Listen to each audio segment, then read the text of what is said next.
185-pound senior plays in is Wyatt Lambertson. Number 35, Garrett Porter, he also plays in, 175-pound senior. Tice Porter wears a shirt number 38, jersey number 38. He's a running back also. We mentioned our pregame, 160-pound sophomore. Sid Miller is the center. Sid will have the duties up front. And Sid wears number 42. He's a 205-pound junior. Dalton Dury, number 44, offensive lineman, 185-pound senior. That's starting lineup for Anselmo-Merna. For the Ainsworth Bulldogs, they will start defensively tonight. We'll go down their numbers. Number 7 at defensive line, Landon Holloway, 5'10", 165-pound junior. Number 8, defensive back, 5'9", 145-pound sophomore, Tragan McNally. Number 16, playing linebacker, it is 6 foot, 190-pound senior Cash Reynolds. Morgan Kinney, a young freshman, going to play linebacker tonight. Shane, 5'7", 140-pounder, gets linebacker duties. Number 22, Carter Nelson, 6'5", 205, and a sophomore, defensive end. Number 53, Caleb Allen, 6'2", Gabe Allen, 6'2", 300-pound senior. Also on the D end, Jensen Williams, number 58, 5'9", 195-pound junior. And number 69, Ian Finley, 5'5", 235-pound junior. That's starting lines for head coach Jesse Owen, assisted by Jake Nelson, Kirk Peterson, Clint Painter, and Blake Shipwright. Ainsworth Bulldogs 1-2 on the year. Three River, the reliable, secure, affordable source. Three River Communication Fiber Network is all of those things and more. Great speed, crystal clear video, and residential fiber internet service starts at just $39.95. For over 60 years, Three River Communication has continued to offer the most advanced and reliable options available for TV, phone, and internet right into your own home. Keeping you connected to literally their business, Three River Communication is your broadband leader. To see more, go to threeriver.net. Well, Shane, I don't really want to put a radio jinx on the Ainsworth Bulldogs to get things started, but although they are 1-2, they have scored first in all 3 games that they have played this year, including last week at Arcadia Loop City and against number 1 Burwell. Come out, just threw a punch right in the mouth, and then Burwell says, you know what, let's go. I'm ready for a big fight here, but the Bulldogs have scored first in all 3 of their games. Yeah, I was at that Burwell game with you, and I think after Ainsworth scored on that opening drive, it kind of woke Burwell up, and they're like, whoa, wait, we got to play it. All right, well, it looks like winning the toss was Arcadia Loop City, and they decide to go ahead and defer to the second half. And we get ready to kick one away as Arcadia Loop City getting ready to kick this one away.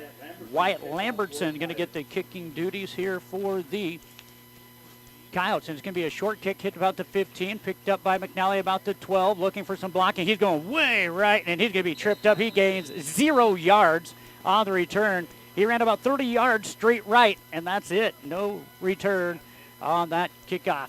And tackling, Shane? Brant Schmidt over there making the tackle. Those numbers could be a little difficult for me to read tonight because, well, I'm old and they're hard to read. Yeah, Anselmo-Merna Coyotes in their white tops with red numbers trimmed down to black, red pants, black helmets with the Coyote on them. Ainsworth in their home. Red, and they're going to come out, it looks like, with Carter Nelson as their starting quarterback. He'll wear number 22.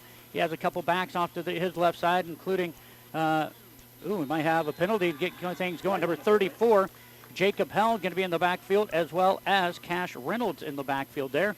And our first penalty of the ball game is going to go on an offsides to the Anselmo-Merna Coyotes. 5-yard penalty, Shane, right off the bat. Well, that'll make it a short first down to start the game. So again, split backs. Carter Nelson will be the quarterback here with split backs on his left and right hip. Carter waits, gets the snap. Looks like it's going to be a quarterback keep. He's going to run forward, and he might lose maybe a half a yard. Going to be close. I did see number 44, Dalton Dury in there making the tackle. And we have no gain on the play. Couple players talking to the head official out there. Glad to have Kent Lopez and crew here tonight. And no gain on the play.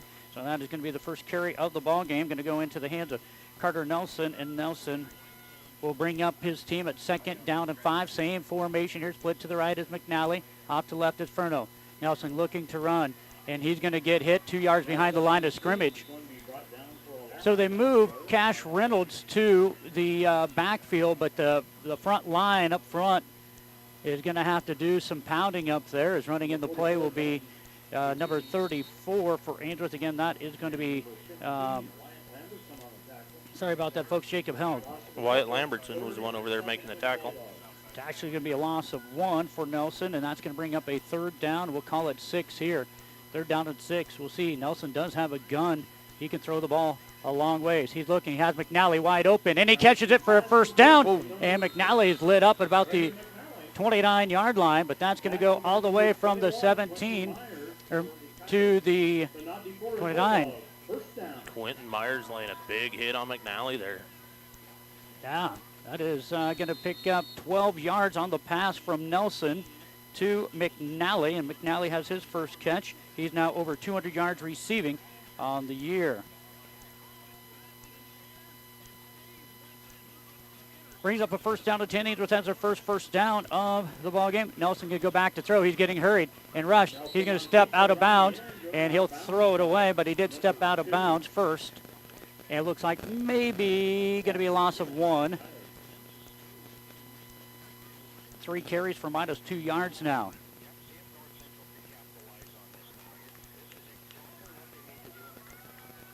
People are wanting to know if there's any way to get the radio closer to the game. Well, I don't know. That's the school side. We're on KBRB, AM 1400, 106.3 FM, Ainsworth, Nebraska, and the school's YouTube channel. And join them there on the YouTube channel. That should be marked right up perfectly. If you can get on that YouTube channel and turn up the volume, it should be there. If they got the mute button off, there. Now the mute button's off. Everything should be good to go. Second down 11 here for the Dogs. Trying to get them to jump off sides. They don't. And Nelson going to come up the middle. He's going to be wrapped up by about 3 or 4 Coyotes there. Who's that making the tackle? Cass McGinn in there, along with Quentin Myers again. And that's going to bring up a third down. We'll call it 11, so no gain there. Nelson has 4 carries for minus 2 yards right now. He has completed 1 pass for 12 yards, and that into the hands of Tragan McNally. It's going to be third down and 11, I hope. Going to send Nelson out to the left side. It's going to be Furno now running the quarterback spot here for the Dogs. Furno looks, going to throw it to the hands of Nelson. Nelson is going to be short, just short. He was looking for a little contact, and he's going to be short by about a half yard. I think if Carter could maybe know where he was at and just jump ahead, he gets that first down, but they're going to be a half yard shy there.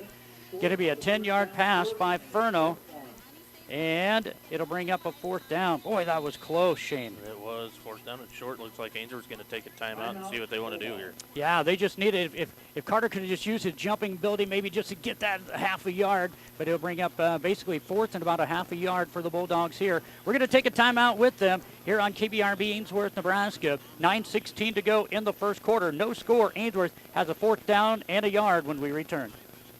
Put your project in good hands with John Furno Construction, offering complete general contracting services, home renos, window installs, siding, roofing, decks, new builds, you name it. Call on John Furno Construction at 402-382-8093. Insurance is confusing. Make the options clear. Stop into one of the North Central Insurance Agency locations, 220 North Main Street in Ainsworth or 506 West Highway 20 in Atkinson. Talk to the professionals, and they will help guide you to the perfect policy for you and everything in your life. Shane, it looks like we get a score update. It is North Central getting a pick off of Aiden Kuster, and then a one-play TD, and NC. North Central leads Neely Oakdale 6-0, and it looks like Ainsworth's going to try going for it here on a, well, are we going to have to take a timeout again? Ainsworth going to go under center with Carter Nelson. He's going to try to lean forward, and I don't know if he's going to get there. Well, let's see where the forward progress is. One guy has him about the line of scrimmage. The other guy has him 2 yards back. So again, if you lean forward, that should be where the ball is. Yeah. Excuse me, Shane, drawing a blank there as I'm looking down at another score here. But when Carter Nelson went forward, his forward progress got him back to about the original line of scrimmage. One official was walking that way. The other one says no, minus 2 yards. And so that's going to be a turnover on downs by the Ainsworth Bulldogs there. Cass McGinn is the one that grabbed a hold of Nelson and just took him backwards for a couple It yards. looked like the way he was leaning forward, he was going to get there, and then all of a sudden he's off to the left side. Now it's going to be a first down and 10, and the Coyotes going to hand it off to the outside, and we're going to have handed off to number 38, Porter on the carry, and he's going to be down about the 22-yard line, but we have lot of laundry down, and it is a holding.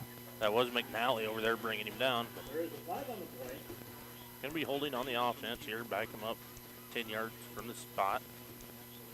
Looks like holding they should call. Yeah, how about that 6-0 North Central right off the bat. Looks like they're going to throw the holding flag right at the line of scrimmage. Okay.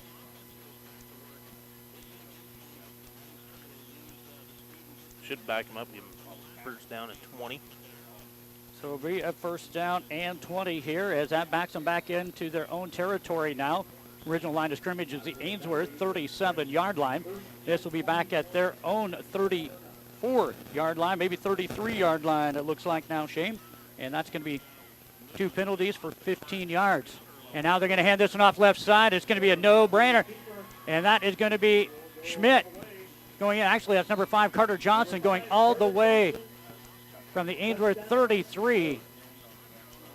47-yard touchdown run on the keeper on the outside, Carter Johnson. Sorry, I thought that looked like a number 9, but it's a number 5. Jersey's hard to see, but Carter Johnson off to the left side will go in from 47 yards and a touchdown to strike first. 8:55 to go here in the first quarter. Anselmo-Merna 6, Ainsworth 0. Going to have to keep those in. Staying home, Shane, is one of those kind of big plays. It was just kind of a little trap play, and quarterback keeper off to the left side, and now they'll go for 2. Quarterback Carter Johnson has split backs on the left side of him. It looks like is Porter, and he's going to keep it with an option, and he'll kick it out to the outside, and getting in there with the lead block with Bryce Schmidt, and it is 8-0. Anselmo-Merna leading the Ainsworth Bulldogs on our Tri-County Bank scoreboard. Again, 8:55 to go here in the first. Anselmo-Merna strikes first, 8-0. When it comes to healthcare, the providers at the Ainsworth Family Clinic set a standard in quality that aims to exceed your expectations. Dr. Mel Campbell and nurse practitioners Michaela Austin and Jennifer Sturmeyer. Better never stops at the Ainsworth Family Clinic. Madison's Great Western serves all of your fertilizer, fuel, and propane needs. Give them a call or stop by their office. West of Ainsworth, visit with Bob Maxwell. You'll find Madison's Great Western makes your fertilizer and fuel needs their number 1 priority. Oh, Shane, I said I hated to do the radio jinx, but this will be the first game in 4 games for the Bulldogs. They didn't strike first there. They had the ball turned over on downs near midfield, and then it was just one play, 47 yards after a 10-yard penalty on a holding play, and Carter Johnson makes a play, and then the 2-point run on the option play, pitched it out to Porter, and makes it 8-0, Anselmo-Merna. And Ainsworth will go back to receive this one. And again, back to kick this one is number 15, Wyatt Lambertson, to kick this one away.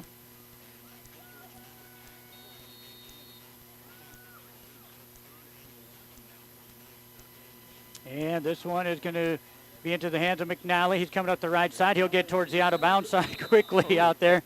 I tell you what, he's been hit enough this year that he doesn't want another hard hit there. He was kind of waiting to see what the blocks did, and then he got out to that right side, and he'll go out now to play receiver for the Bulldogs out around their own 22.5-yard line. Tice Porter was the one coming over there to give him the initial hit, Cody. We'll see if we got Furno or Nelson as quarterback. Now we'll see who's running the play. Well, it looks like it's going to be coming in a little bit late. Is going to come in there is Landon Holloway. And the Bulldogs will have their second possession. Both teams have one first down. Anselmo-Merna's was for 47 yards and a touchdown. Holloway left. Also, it looks like, that's going to be Owen Blumenstock. Furno going to look to pass. He's going to throw one and nearly picked off in front of the Ainsworth bench. That'll stop the clock with 8:45 to go here on an incomplete pass for Ethan Furno. Furno, he is 18-36, 259 yards, 2 touchdowns. He has thrown 3 interceptions. He was kind of hoping for some blocking there, Cody. He had guys breathing down his neck right away. Yeah.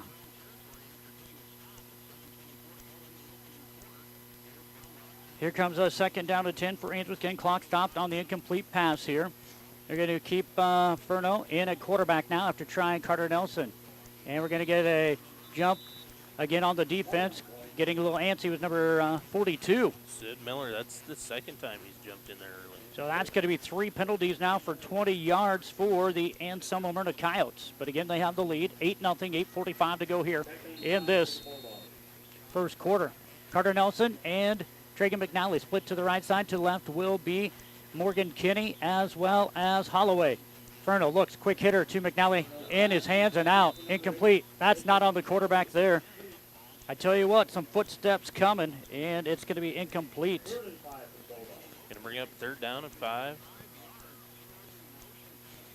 Ball right on the 28-yard line.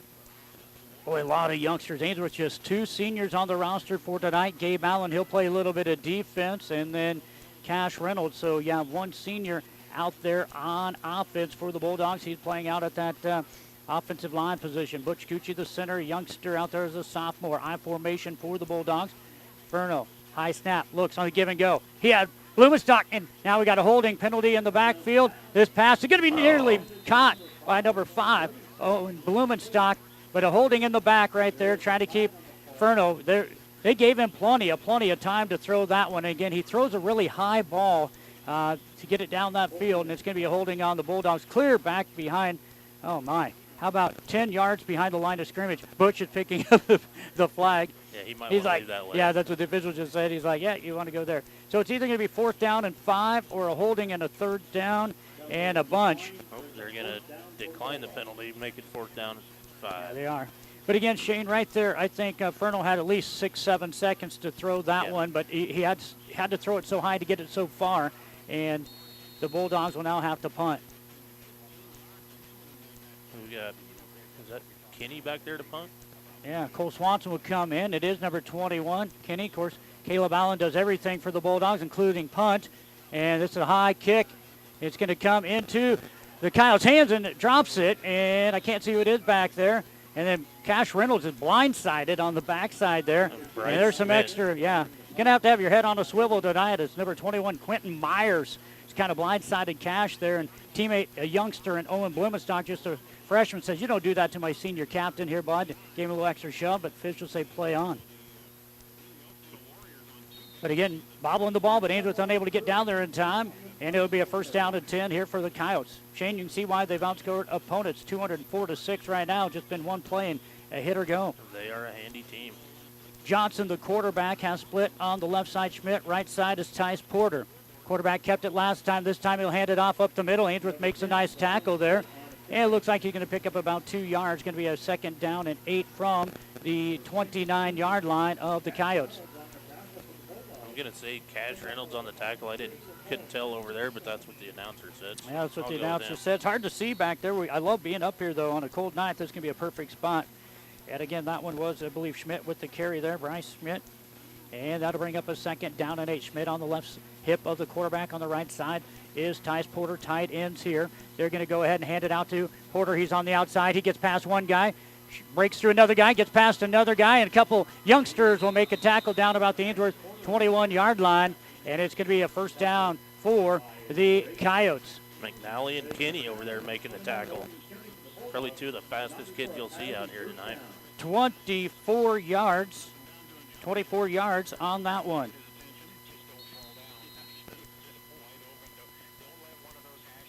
And that one was Porter on a 24-yard carry and a 1st down, just their 2nd.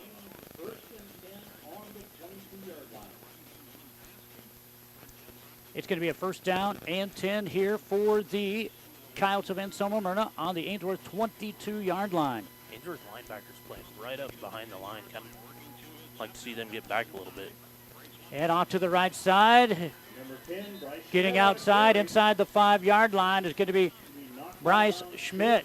Going to be Morgan Kinney over there knocking him out of bounds. Again, Ainsworth's going to have to get a little bit more physical on the end. Grab people, throw them down, whatever you have to do. They're going to say out at the 5, so we'll go from the 22 to the 5. So that's going to be a 17-yard pickup there for Schmidt. He has 2 carries now for 19 yards. Shane, I'm going to turn your mic up just a little bit. I think we're having a little issue with that. You're hardly registering when I have you full bore. Really? There you go. So that's going to be another 1st down, the 3rd one of the game for the Coyotes. They have it now inside the West Plains Bank zone. 1st down and goal from the 5 for the Coyotes on the Ainsworth 5-yard line. Same formation. Have not seen any different formation than this yet. Quarterback on the outside. Going to keep it. Nice tackle laying down on the ground. Who was that on the ground? Number 5. That is Owen Blumenstock. Laying on the ground, reached up and brought him down. How about that? Blumenstock got pancaked, but still reached up and made the tackle. Great job there. It is going to be about a half-yard pickup there. We're going to give him 1 yard there on the quarterback Johnson. He's 2 carries, 49 yards, including a touchdown there. Quarterback Johnson, 160-pounder, came down with the one arm of Blumenstock. 2nd down and goal from the 4. Quarterback hands this one off left side. Schmidt, Landon Holloway in the backfield, but leaning forward, get another yard. But Holloway making a good tackle there, coming from that right end spot. A couple of young guys out there Yes, doing some work. I want to thank Larry Rice. I figured when he was trying to call and let me know that your volume was kind of low there, so thank you, LR. As it is now 3rd down and goal after another yard gain, and it will be 3rd down and goal for the Anselmo-Merna Coyotes. 6:14 and clock running in the first quarter. Anselmo-Merna 8, Ainsworth 0, but again the Coyotes knocking on the door. 3rd and goal here. See if Ainsworth stays home on those end spots here. A little different formation. Going to go with the little pass here to the end. Now the quarterback is getting blitzed. Now he's got some blocking on the outside, and he's going to just go in for a touchdown. That again is on that. We were talking about the end staying home there. Quarterback looked to go with the pass. The defense was there on the pass. He come back around on the right side and scores from 3 yards out for the 2nd touchdown of the ball game for Carter Johnson. That one right there is now his 3rd carry for 52 yards. And he has a 47-yard TD and a 3-yard TD. And a 2-point try coming up here. Anselmo-Merna putting up some points here in the first quarter. 5:54 to go in this first quarter. They lead 14-0. 2-point try coming again. Bulldogs going to have to find some heart, get outside of those ends. Crash hard here. Let's see what they got here. Quarterback going to go with an option play on that right side. And the quarterback will go in untouched once again. And now with 5:54 to go here in this first quarter, it is Anselmo-Merna 16, Ainsworth 0 on our Tri-County Bank scoreboard. William Cotter Lumber Company of Ainsworth, Bassett, Stewart, Atkinson, O'Neill, Spencer, and Gregory supply all of your building needs, from the tiniest finishing nails to truckloads of lumber. William Cotter Company, where service is a family tradition. West Plains Bank of Ainsworth and Springview values each customer. They strive to offer you the financial products and services to help you accomplish your life's goals. West Plains Bank, Ainsworth and Springview, member FDIC. Stretch your hay supply with Bradbox Grinding. Grinding hay is one of the most efficient ways to feed hay or other forages to livestock. Bradbox provides on-site forage and grain grinding service to those who wish to make the most efficient, economical use of their available feedstuffs. Call Bradbox today to schedule a time to stop and grind. For reliable, dependable hay grinding service, call on Bradbox Grinding of O'Neill. Phone 402-340-4038. Well, Shane, it is Anselmo-Merna Coyotes 16, Ainsworth 0. Talked about the line with Coach Matt McGinn, and he thanked us for bringing that up. He says it is a very good offensive line, and I tell you what, they're able to get some blocks there, and then the running backs behind the quarterback are right there just to pick up the rest of those guys. They're able to pick up some blocks and a couple touchdowns now for the quarterback Johnson. Yeah, Cody, that offensive line is, they're a force to be reckoned with. Now let's get ready to kick this one away again, and Ainsworth will look at this one. Going to bounce at McNally. He'll pick it up at the 11. He's going to come all the way over here to the right side, and the Coyotes are there. He might picked up 2, maybe 3 yards on the return, but nothing doing from left to right for McNally. Ainsworth likes that return right all the time so far. It's what I've seen this year with those guys, and it's been pretty handy. You know, we saw McNally get a touchdown return on a kickoff already this year. Brant Schmidt over there making the tackle again. So it looks like right now I have 73 yards on the ground for Anselmo-Merna and 2 touchdowns. They lead it 16-0. Ainsworth has 22 yards through the air, -4 on the ground. Carter Nelson going to run quarterback spot. He's going to hand this one to Held, and Held's going to be stopped right about the line of scrimmage. Not only are they good on the offensive line, Shane, but the defensive line is just smoking right through there, doing a whale of a job. Coyotes have a great team here. There was Sid Miller right there wrapping him up. He did have some other help come over. Didn't lose a yard. That's a bonus. Jacob Held will come out. And in will come Owen Blumenstock. He'll wear number 5. He wears number 5. And Ainsworth will go back to pass with Nelson trying to get away. Still trying to get away, and he'll lower his helmet, and he'll get driven out of bounds about the 13-yard line. That's going to be a loss of about a yard and a half there for the Bulldogs. Bring up a 3rd down and long for the Dogs. Quentin Myers, the one dropping his shoulder over there to knock him out of bounds. Well, again, I told you I thought there was another player out for the Bulldogs. Number 11, Regan Blumenstock, is not in pads tonight. You can see him, number 11. He's out there. He's not in pads, as well as starting quarterback for the Bulldogs, number 18, Caleb Allen, unable to play tonight. He'll be back next week. To the right side, it's going to be Jacob Held and Carter Nelson. To the right, Kenny. High snap. Furno, he's in trouble. He's still in trouble, and they're going to give him forward progress. But on a high snap, Furno is going to be brought down at about the 2-yard line, and that is going to be a big loss. It was a high snap, and it never hit the ground. He turned around to catch it, and by the time he caught it, there was 2 guys grabbing hold of him, carrying him around, trying to get him back into the end zone. So that's going to be about a 13-yard loss here in a 4th down and punting situation for the Bulldogs here. And this will be Kenny to try getting this one away. Cash Reynolds is going to be hitting the back. Oh, no man. Call by the official, and now we're going to have coming up at the 20 with the return, number 10, Schmidt. Wow, Cash Reynolds was going just right at the return man and just got laid completely out. There was only 2 guys back there, Cash Reynolds and the guy to return it, and then the official and the guy to hit him. But it is what it is, and you play on. You can't, that one's just tough, Shane. That one, That was a bad no even call. if you don't know football. That was a bad no call. First down and goal from inside the Ainsworth 20, first down and 10 from inside the Ainsworth 20-yard line here. The Coyotes looking to strike once again. Going to go with Schmidt on the right side. No quarterback keeper up the middle, untouched. And that is going to be for 19 yards. 19-yard touchdown run again for Johnson, the quarterback. That is going to give him 71 yards on the ground on just 4 carries, including 3 touchdowns and a 2-point try up and coming. Shane, I always tell people I'm not here to pick on anybody. I call it as I see it, so I don't. Officiating crews, I tell you what, they're getting tough to find anymore. Crews anywhere. I know there's always looking for things. I will tell you that the umpire has clean glasses. I had him wash them today. Oh, gotcha. And here comes a 2-point try here for the Coyotes. They lead at 22-0, 4:21 to go here in the first quarter. Quarterback going to keep it again. He's just waiting for his blockers, and he is in there for the 2-point try. Our Tri-County Bank scoreboard with 4:21 to go here in the first quarter. It is Anselmo-Merna 24, Ainsworth 0. Making car shopping fun again. Whether you're in the market for brand new or pre-owned, shop the great selection at Williams Trotter Company, where service is a family tradition. See them at 305 West Douglas in O'Neill, or you can find them on Facebook and TrotterAutos.com. Rangeland Rehab is your first choice for exceptional care. Physical therapist Brian Doak is trained to evaluate and treat a wide range of conditions. Call You Rangeland can't. Rehab, Main Street, Ainsworth at 402-387-1600. Accepting most insurance carriers. Allen Monuments of Ainsworth offer permanent legacies that memorialize the passing of a loved one. The monument you choose can be customized to reflect the life of your departed one.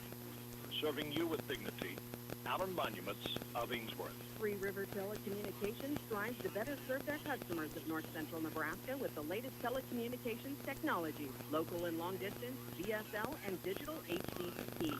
River Telco Lynch, Three River Communications, and Three River Digital Ainsworth. Well, we'll see what Ainsworth does. They've ran 3 return rights on kickoffs here, Shane. We'll see if they do the same thing. They've been kicking it off to the return guy who's on the left. This time it doesn't look like McNally's back there for the Bulldogs, Shane. I'm trying to see if that is an 8 back. I can't quite tell. Maybe it is. Looks like a 5 and a 21. And this one going to go down and going to be picked up at the 1. And now going to be coming out of there with it is Blumenstock. Blumenstock going to get near the 10, maybe 11-yard. Good run here. Going to get to the 10. Blumenstock, though, probably could have had that one picked up about the 10-yard line. It missed him. Went clear to the 1. He ran into the end zone and then out to about the 10-yard line. And a timeout for the Ainsworth Bulldogs. He's right on the 15-yard line. Excuse me, the 15-yard line? Okay, 15-yard line. So great job to get at least some positives there. But it is a timeout on the field. We do have a score update as the West Holt Huskies are in action tonight. And let's take a look at it. And it looks like West Holt is tied up 8-8 in that game this evening. We'll take a look at who they're playing here tonight. But West Holt Huskies tied up at 8-8.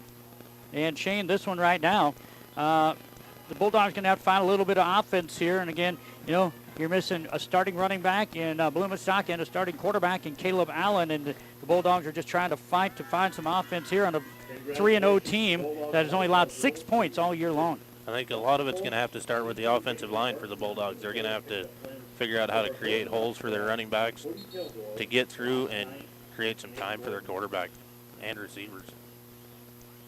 As we take a look at it, West Holt is taking on Summerlin and Atkinson tonight. So they're taking on the Bobcats. West Holt and Summerlin tied at 8 apiece. McNally's in again here. He's split to the right side with Blumenstock. That is Owen. And now Furno.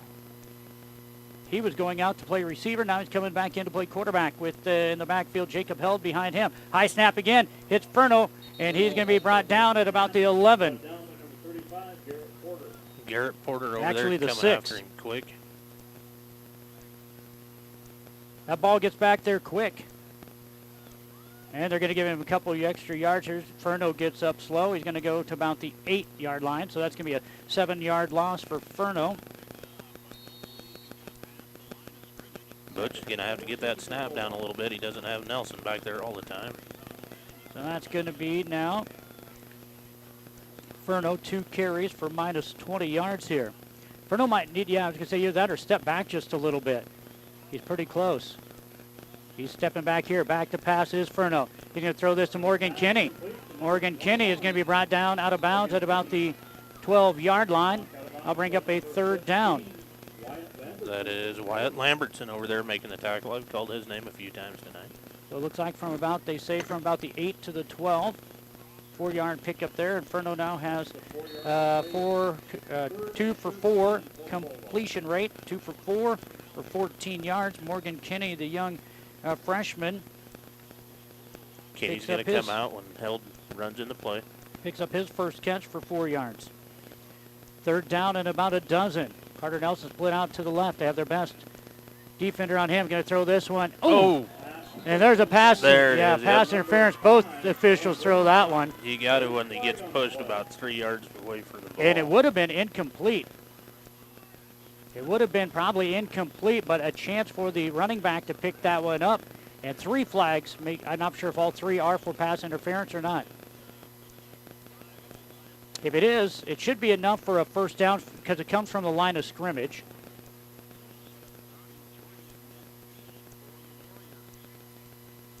He's yet to signal anything. And that would be a first down because it's Ainsworth needed a dozen.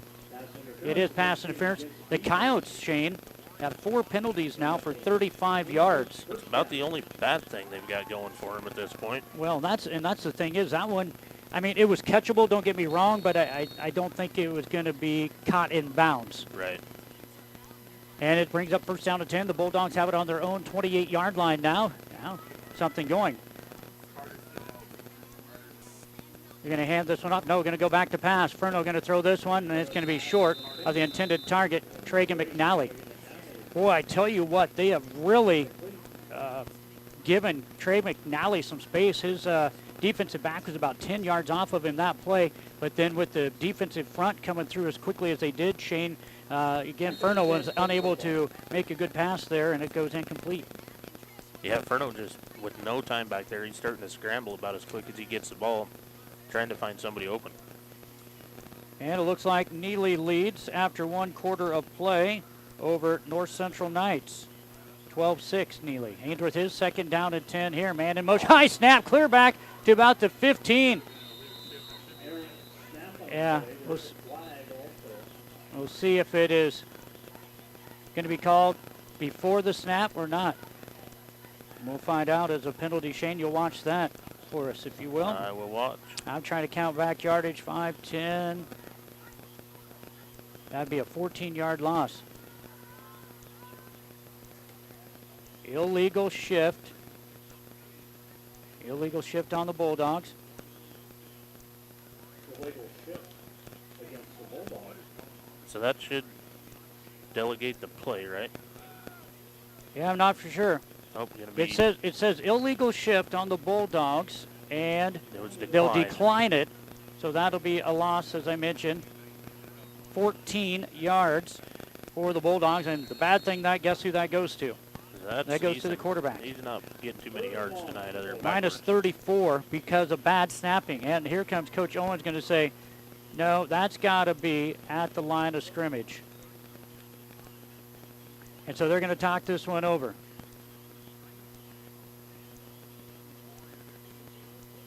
And if so, the original line of scrimmage was at the 28-yard line.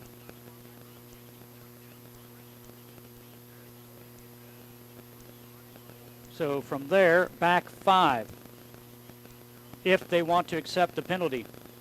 Illegal shift. Dead ball, illegal shift. Okay, So now we do have a 5-yard penalty on Ainsworth. Now instead of 3rd and a mile, it's going to be 2nd down and about 15. 2nd down and 15. Good job by the coaching staff to talk that one over. That saved them 11 yards. Yeah, that was a good job getting in the air at the right time. And it would have been 2nd down also, according to the down marker. Split to the right side, going to be Owen Blumenstock as well as Trey McNally. To the left is going to be Carter Nelson.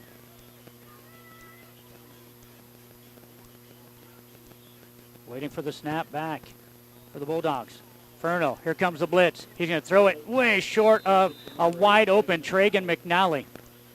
Furno's going to Again, they're get giving some air under that. Yeah, Give it to him. Boy, they're giving McNally plenty of yards.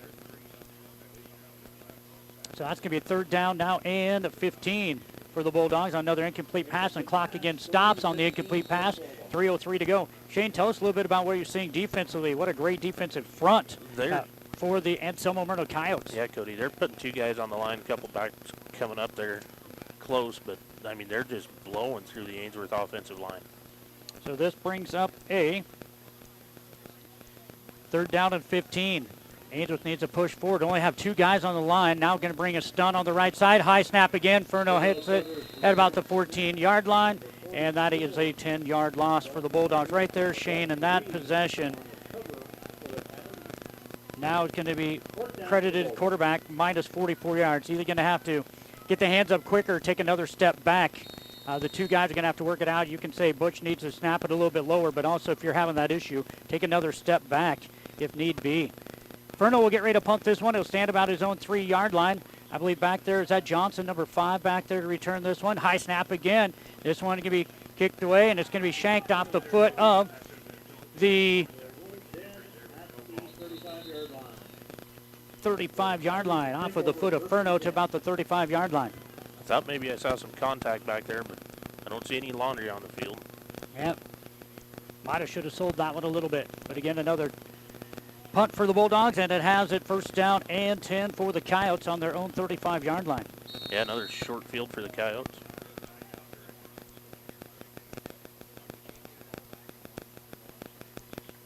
So Angels back on defense here. Have yet to see a pass. We did have a pass play, a kind of attempt, and then running on the opposite side was the quarterback Johnson from 3 yards out for the touchdown. He has the ball, hands it off to Schmidt. No, they're going to go with the pass. Going to turn around. Ooh, maybe look like some offensive pass interference. Now we're going to get the defense. Wow.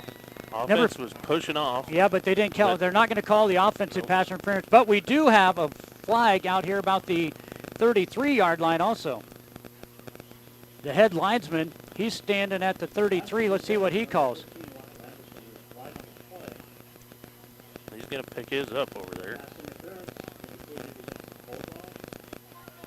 Yeah, 15 separate himself. Good job by that. Being able to separate himself there was the intended receiver, Wyatt Lambertson. And then no doubt about it, the defensive pass interference at Blumenstock went right through the receiver. So there's no doubt about that one. We knew that one for sure. But I was trying to figure out what the flag was from for the right at the line of scrimmage from the line judge who picked up his, unless he was looking downfield and watching the play. And it's a 1st down for the Coyotes here, and they're looking to strike again. Quarterback He's going to hand this one off to the right side of Schmidt, looking for the block by Porter. He gets enough for the first down, finally tackled down by number 16, Cash Reynolds, had him at the feet, and then finished off by Blumenstock, but another big run, 13-yard pickup there for the running back. Yeah, that Bryce Schmidt, he's pretty handy with the ball in his hand out there. What about the blocking out there for offense? They just do such a good job keeping their guys away from the ball. Yes. Ainsworth 2 penalties, by the way, for 20 yards in the game. 4 penalties for 35 for the Coyotes, but that hasn't stopped them all. Clock under 2 minutes to go as we wind the clock here. 2 minutes go here in the first quarter on a 24-0 Anselmo-Merna Coyote lead here. Split left side of Schmidt, right side is Porter. Going to keep it to the quarterback, and he's going to be missed up right there. Landon Holloway was there but couldn't make the tackle, and that one is going to come from about 5 yards, 6 yards out, and an extra point try coming up. Extra point coming up for the Coyotes to lead 30-0. Able to put up some points here. The Bulldogs.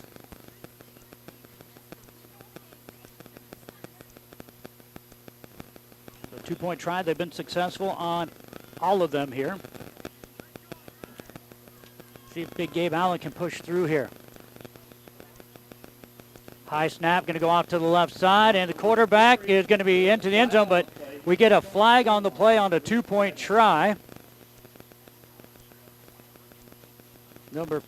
Looks like number 42, I can see from up here, they're going to call with the holding penalty. Can't see his jersey, but I believe he is the, well, he's not the center. He is Sid Miller. Yeah, he's the center. Sid Miller, 42. Back him up about 5 yards and try it again. That penalty doesn't hurt him much on the yards to gain, of course, because we're on the two-point try, but that would be 5 penalties now for 45 yards. That was on the 2-point try.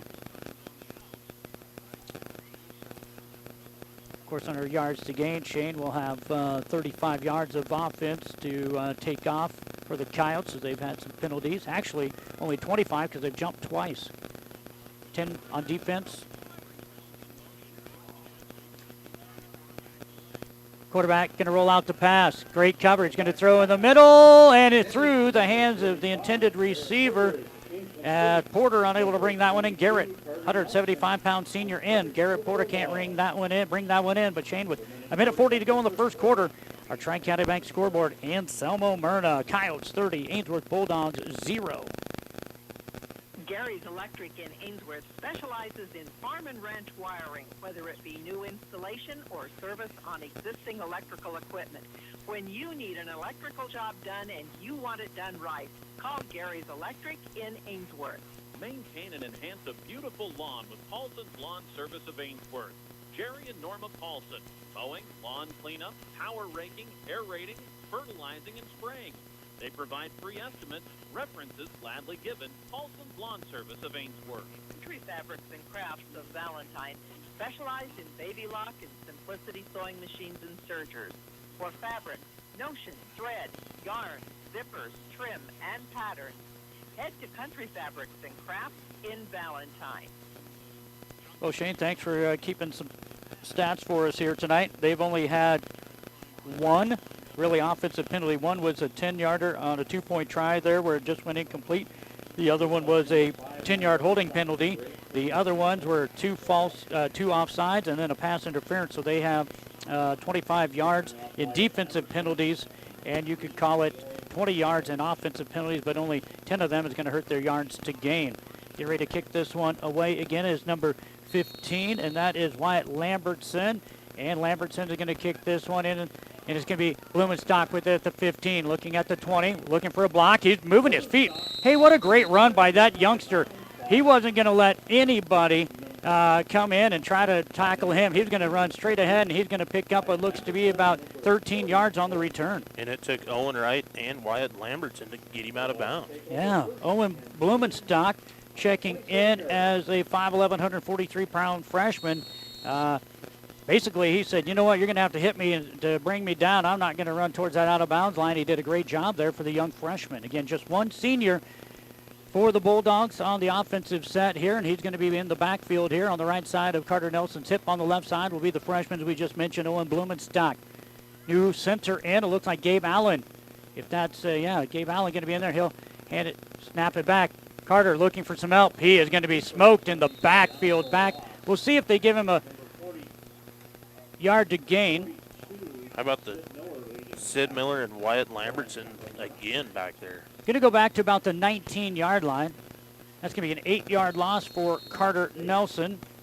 That's going to be 6 carries now for minus 12. Usually you see your head linesman kind of fall back to kind of follow that play to get that maybe forward progress, but the old White Hats having to do a lot of it here tonight. Pass into the hands of McNally. McNally has 10 yards. He jumps one guy. He has a first down. He's at midfield, and he's going to be brought down inside territory of the Coyotes. I believe that's number 40 over there. Owen Wright. 27-yard pass and catch from Nelson Nope, I'm wrong. to McNally. That's a 10 and not a 40. That's Bryce Schmidt over there. McNally now has 39 yards in receiving on 2 passes, both from Carter Nelson. And a first down for the Bulldogs, their third of the ball game, but they trail 30-0 with 50 seconds to go on the first quarter clock. Now back to pass is McNally. He'll throw it up to Nelson and off of his fingertips and out of bounds right there. And great coverage, so was number 21 for the Coyotes. That is Quentin Myers, 185-pound sophomore. Didn't mean to hit you that hard. I was just trying to see your program there to see who it was, Shane. Sorry. Oh, you're good. I got mine over here. Don't have enough room for everything I need. So an incomplete pass, and that one was thrown by McNally. So McNally gets his first pass attempt of the ball game. Now we got Nelson back as quarterback. Second down. Quarterback keeper. Nelson's going to pick up maybe a yard or two. Good run there from Nelson. Big kid. Checks in about 6'5", 205, and just a sophomore. I got Garrett Porter and Sid Miller making the tackle. Give him a yard there for Carter. Right now, due to the bad snaps, though, Shane, the Bulldogs have minus 55 yards rushing. And again, we had a series of bad snapping there for the Bulldogs, and we've seen Gabe Allen come in and do those snapping duties here for the Bulldogs. Owen Bloomstock split to the right. Again, Riggin is not out there. It looks like Ainsworth's going to run the clock down to zeros. Our Tri-County Bank after 1 quarter of play. Anselmo-Merna Coyotes 30, Ainsworth Bulldogs 0. Back to Ainsworth, Nebraska in a moment. Frontier Diesel of Ainsworth is your best choice for diesel truck and big rig repairs. Bruce Janet and crew provide long-lasting repair work that stands up to the demands placed on your heavy-duty equipment. Dependable service, repairs done right. Frontier Diesel of Ainsworth. When you need expert electrical service, call on Travis Electric of Ainsworth. Travis Electric provides installation, repair, rewiring, maintenance, and upgrades for residential, commercial, farm, and ranch applications. Timely, reliable, professional, and courteous service, Travis Electric at 402-382-3280. Stop in and see Mike Schrod, your State Farm Insurance agent on Main Street in Ainsworth for all of your home, auto, and life insurance needs. That's State Farm Insurance on Main Street in Ainsworth. Good service at a good price. See Mike Schrod, your State Farm Insurance agent in Ainsworth. Back here on KBRB AM 1400, 106.3 FM, and the web, kbrb.net. Shane, I'm just going through some stats here. The Bulldogs, 4 of 9 for 63 yards through the air. 11 carries for minus 55 yards. Give them positive, looks like 8 yards for the Anselmo-Merna Coyotes. They have no passes. They did try a pass, and a quarterback keeper on the right side got a touchdown, and then they tried a passing 2-point try. But other than that, it's been all carries tonight. And I have 5 carries for 76 yards and 4 touchdowns for Carter Johnson, the quarterback. 3 carries, 32 yards for Bryce Schmidt. 1 carry for Porter for 24 yards tonight. So they got, looks like about 108 and 24, 132 yards of offense on the ground. It's the Bulldogs' 3rd down and 4 here on the Coyote 33-yard line. Nelson going to go back with the pass. They're going to throw it back, and it's going to be picked off. Picked off by Wyatt Lambertson. That is. Wyatt Lambertson as Cash Reynolds tries a little pass on the backside, and Lambertson was right there. And turnover by the Bulldogs. Could be the first turnover of the game here tonight by either team. Yeah, first turnover of the ball game, and that puts the Coyotes in Ainsworth territory right at their 34-yard line. Well-designed play, but a great defensive play by Lambertson. Split out now to the left side for the Coyotes will be Porter. He'll come in motion from left to right. They'll hand it on, a jet sweep on the right side, and he's going to be brought down by the Bulldogs. Saw one of the guys taking the hit was Cash Reynolds as well as Landon Holloway. It was Cash Reynolds actually chasing him down from behind. Kid's got some wheels.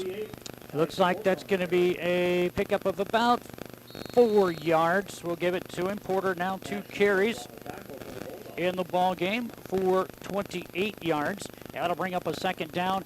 Long 5, short 6, because the ball's sitting, well, they moved it to the 29. I was looking over at the yard to gain guy. He's got it about the 29.5, almost the 30. But now I look down at the field, I can see it is on the 29-yard line. So second down and 5 here, back in motion. It's Porter. Here's an option play left side. And quarterback will keep it, and he's going to be brought down after a first down carry of about 7 yards. Jensen Williams making the tackle out there. That's going to be 6 carries for 83 yards. And how about this? 4 of the 6 carries for the quarterback Johnson have been touchdowns, Shane. It's a lot of running. He's run so much, I'm tired. Yeah, we saw the first game of the year. Caleb Allen for the Bulldogs against Plainview accounted for 7 touchdowns in that ball game.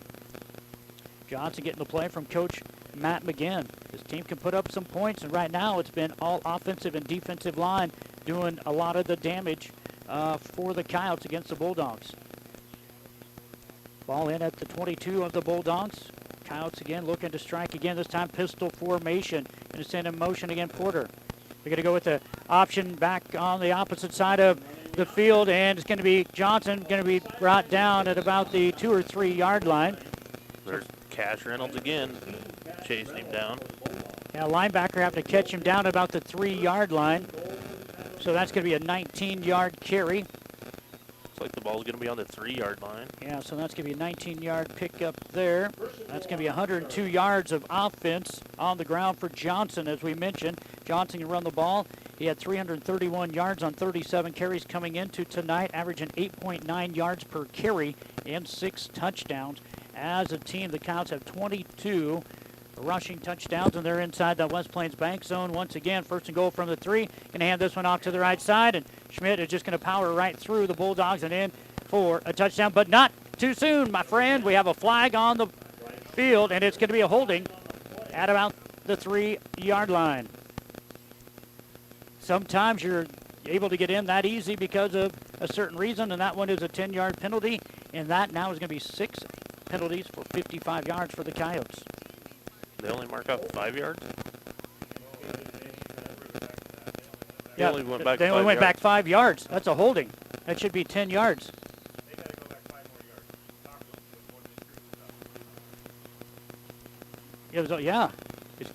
Yeah, here we go. Now they're going to go back 5 more. There we go. There we go. He's not real good at counting sometimes. So that now is a first down and goal from what looks to be about the 13. First and goal from the 13. I formation. Twin split to left. Quarterback Johnson going to go back to pass, and he is going to throw it and into the touch for the touchdown to Schmidt on the left side. Good pass there. Johnson will get his first touchdown pass from 13 yards out. Shane, it looked like maybe a little bit of a pick play, and in for the touchdown again was the Coyotes. Good play there. Good offensive drawing play there as they're able to get Carter Nelson, who was defending the running back, coming out there. It went out there, blocked him a bit, and then getting out there was the running back, number 10, Bryce Schmidt, and he'll catch it out to the left side and come clear across drain to the right side, get in from 13 out. And that is a first pass and a touchdown here for the Coyotes. That's why they put up 100 a couple weeks ago. And they're back to pass again. This one in the middle of the field, and that one can be dropped. And that one is going to be batted away. Sorry, you were messing with your headset, Shane. I had to turn your mic down there. Who's out? Batted away by McNally in the end zone. All right, with 10:16 to go here in the first half, though, it is Anselmo-Merna 36, Ainsworth 0 on our Tri-County Bank scoreboard.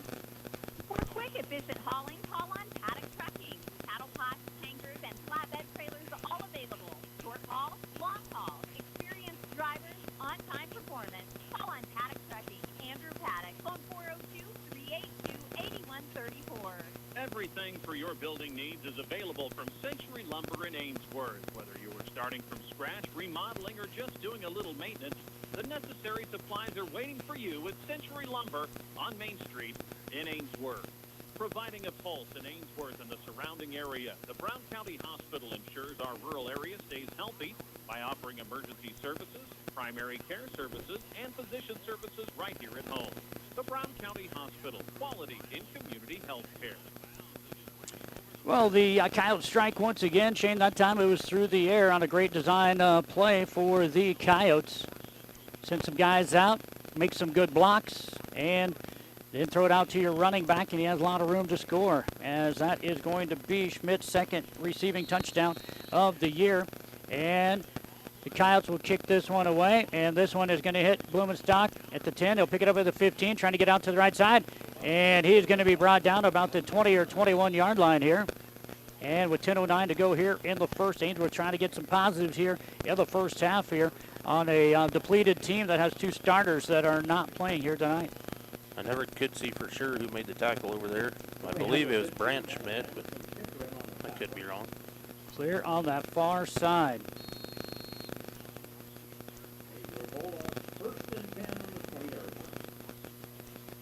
First down and 10 for the Bulldogs. Looks like Carter Nelson is going to be the quarterback. Furno going to split to the left. To the right side will be McNally. Boy, they're playing way off Furno, too. And Nelson looks to pass and nearly picked up, but caught for a 5-yard pickup by number 1, Ethan Furno. Looked like playing back there, just baiting him to throw that, Shane. Who was that nearly got that pick? I can't see his jersey from here. 21? 21, yep. Yeah. Quentin Myers, 185-pound sophomore, but he was just baiting him, like you said. How about Furno just having the concentration to keep on that one as it just went past him, and he was able to bring that in. Carter Nelson now is 3 for 3 for 44 yards. Second down and 5 for the Bulldogs. Nelson looks. He's going to try and run it up the middle. And he leans forward, maybe get about a yard there. Good hard run by the quarterback. You see what the defense did right there, Shane? They know he's a big man, and they went down at the knee area. You don't tackle up top. They did. I had Cass McGinn there hitting him low. Yeah, I mean, that's what you have to do. I mean, you're talking about a 6'5", 205-pound dude. You can't tackle him up around the arm, the shoulder pads, and a great job in there. And Dury also making the tackle in there. Third down and 4 here for the Dogs. 8:55 to go here. Carter Nelson going back, and he'll be brought down at about the 15-yard line. A big loss for the Bulldogs. That one kind of looked like he might have tripped over his own shoestring. But might be getting a little wet out there. Dew Point might have hit. And so that's going to take it to 4th and 15 instead of 4th and about 4. What a beautiful night out here, Cody. That flag hangs almost straight down. Back to punt. Furno, it's going to be blocked and recovered back in for a touchdown. Can't see if that's 38 or 35, but that is going to be a block punt touchdown. That is number 35. It is, I believe, Garrett Porter. So with 8:23 to go, a blocked punt by Anselmo-Merna Coyotes. And it is a touchdown from 3 yards out on that block punt. Basically is where Furno was standing, but he went to punt that one away. 8:23 to go here in the first half. 2-point try coming up here. Bulldogs going to have, again, a lot of football yet to go. Going to have to find a little bit of that heart and continue to drive here. Holloway going to come out. Looks like 2, 4, 6, 8 guys in. And now with the split on the left side will be Schmidt. Off to the right side will be Porter. Quarterback Johnson. He'll look. He'll hand it off into the hands of Johnson. And it looks like he's going to be stopped. Yes, good defensive stop there. Who's getting up? I see Cash Reynolds a little bit there, but I was trying to see who the big one is. Yeah, it was big Gabe Allen making the stop there. How about that? Good to see Gabe Allen out there playing this year after everything he's been dealt with. And, hey, don't forget, coming up at the end of the ball game, we have coronation of homecoming. They don't do that till the end of the game? It's the end of the game coronation coming up for you. With 8:23 to go on our first half clock, Tri-County Bank scoreboard. Anselmo-Merna 42, Ainsworth 0. Get the good stuff at Buckles Automotive, your Napa store on Main Street in Ainsworth. We carry a complete wide line of passenger car and light truck parts, as well as heavy-duty truck parts for the big rigs used on your farm or ranch. Buckles Automotive in Ainsworth. One call, that's all. Your Zematic by Lindsay dealer offers replacement parts for any brand of pivot, installation and training, superior service when you need it. Your local Zematic by Lindsay dealer is Ainsworth Electric Motor, located just 1 mile east of Ainsworth on Highway 20. Call 387-1071. Well, the Coyotes showing you why they've put up so many points and why they've held opponents to just 6, Shane. How about this defense? Defense, offense, the whole outfit out there, Cody, just putting on a show here. Yeah, they are doing a great job. I think we may see a couple of different numbers we haven't told you about earlier, Shane, out there at Josiah Griffith, a freshman, wears number 8. I see that he's in there. I also saw another one out there look like number 40 on the kickoff, Owen Wright, on the kickoff for the Anselmo-Merna Coyotes here. They've probably been in the whole time at kickoff, but some of those guys, you don't say their names. Getting ready to kick this one again is Lambertson. And this one going to hit McNally, and he'll pick it up at the 10. He's going to try to go to the right side, tries to juke back. Now he's at the 15. He's at and he'll run out of bounds at about the 18-yard line. Yeah, Cody didn't have anybody super close to him, but he opted to head out of bounds instead of taking a hit. That'll be his first positive kick return, though, Shane, as he saw the collapse on the right side, and so all the way he came back to the left, and he was able to pick up about 8 yards. That's good. Head on a swivel out there, see what you got in front of you. Yeah, right. So first down to 10 for the Bulldogs, their own 20-yard line, they'll say.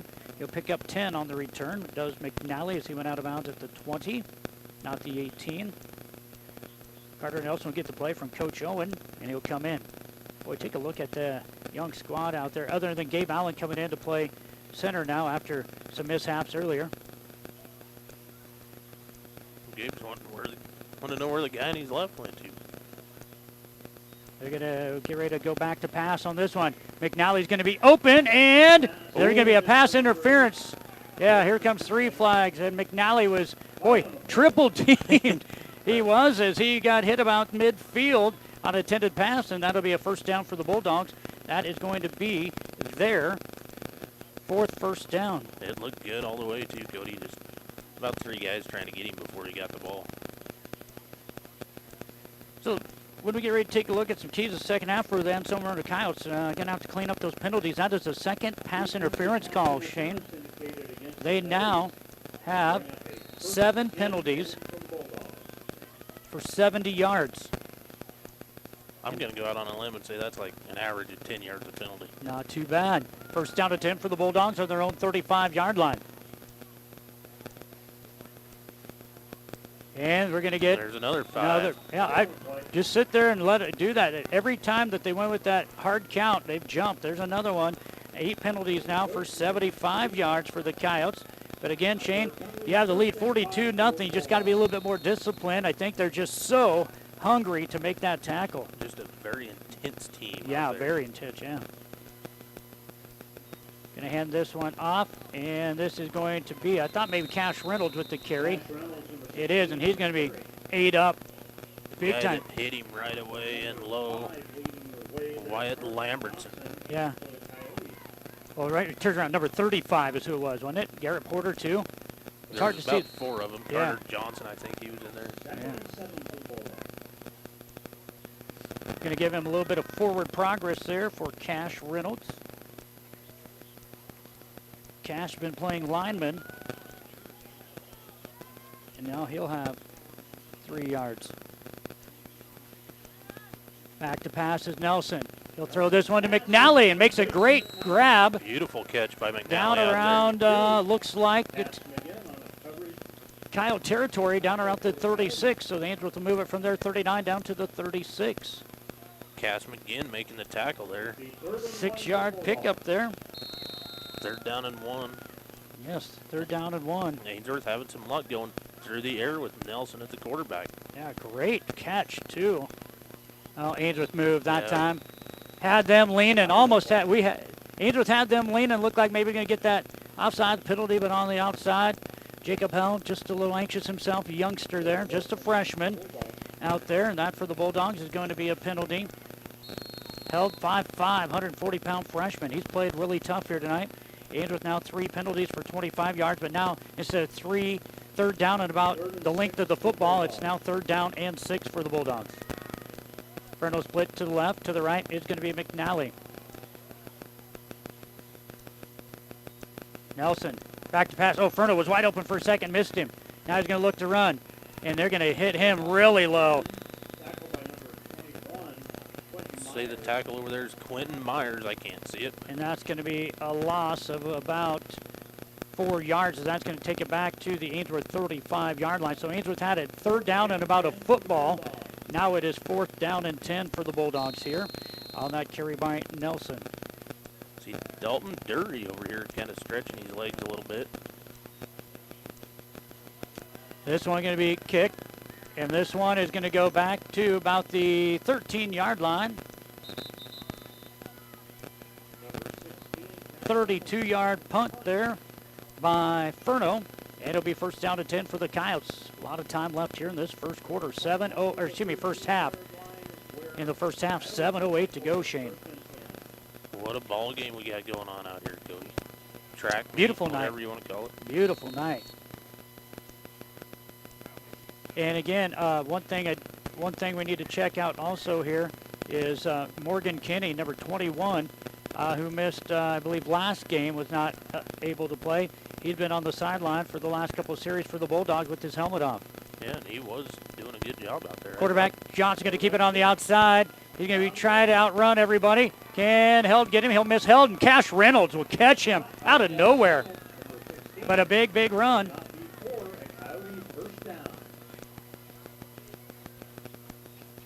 Looks like going to be 35 plus, 39-yarder there for Johnson. He has now 141 yards of rushing on 8 carries. And that's another 1st down for the Coyotes. Clock should be winding at 6:58 as he was tackled in bounds. But they've not, clock should be running as he was tackled in bounds. But 1st down and 10, off to the right side, and going to go in for the touchdown is number 10, Schmidt. Number 10, Bryce Schmidt will go out from 25 yards for the touchdown. And that for Bryce is going to be his 4th carry for 57 yards, including a 25-yard TD right there. So 2-point try coming up at 48-0 with 6:50 to go here in this first half.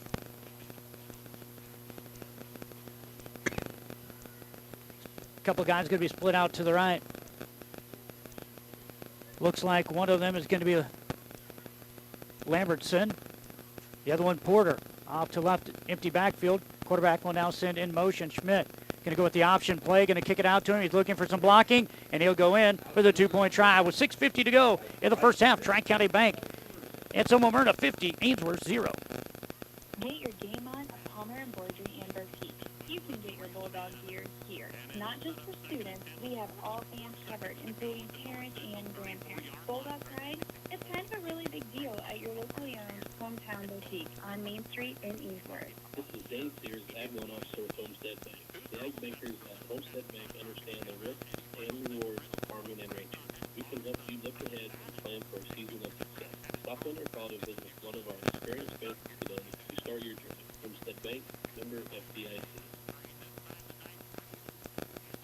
And here on KBRB Ainsworth, Nebraska, as we hit the 8:05 mark on a Friday evening, the 17th day of September, we have some football action going around the KBRB listening area. Last check I had was 8-8. West Holt and Summerlin have not got an update there. Greg Kinsey has said it is Neely Oakdale 20, North Central 12. That one nearing halftime. Ainsworth on the kick return again. They've been only able to average about 5 yards on kick returns. But again, bad news for the Bulldogs. A few more injuries, it looks like. This one is going to go to Furno. He's going to drop it. He'll pick it up at the 15. And now he'll get to maybe about the 17, 18. Boy. He's not getting up real quick over there. There No, they're going to help him up. And sometimes that's not the best thing to do. Furno is going to get up slow. Hit him right in the number, and bobbled it, and then he picked it up and was hit. We're going to have injury timeout. That one going to be another Bulldog injury. See Ryan Salzman running onto the field. Ryan, 125-pound freshman. Looks like West Holt leads Summerlin 24-14 at the half.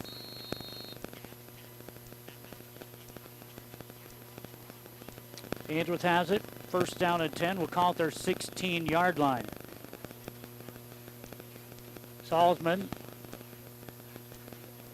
going to be in the backfield. Low snap. Ainsworth, I don't even think was ready. This one going to be thrown into the hands of McNally.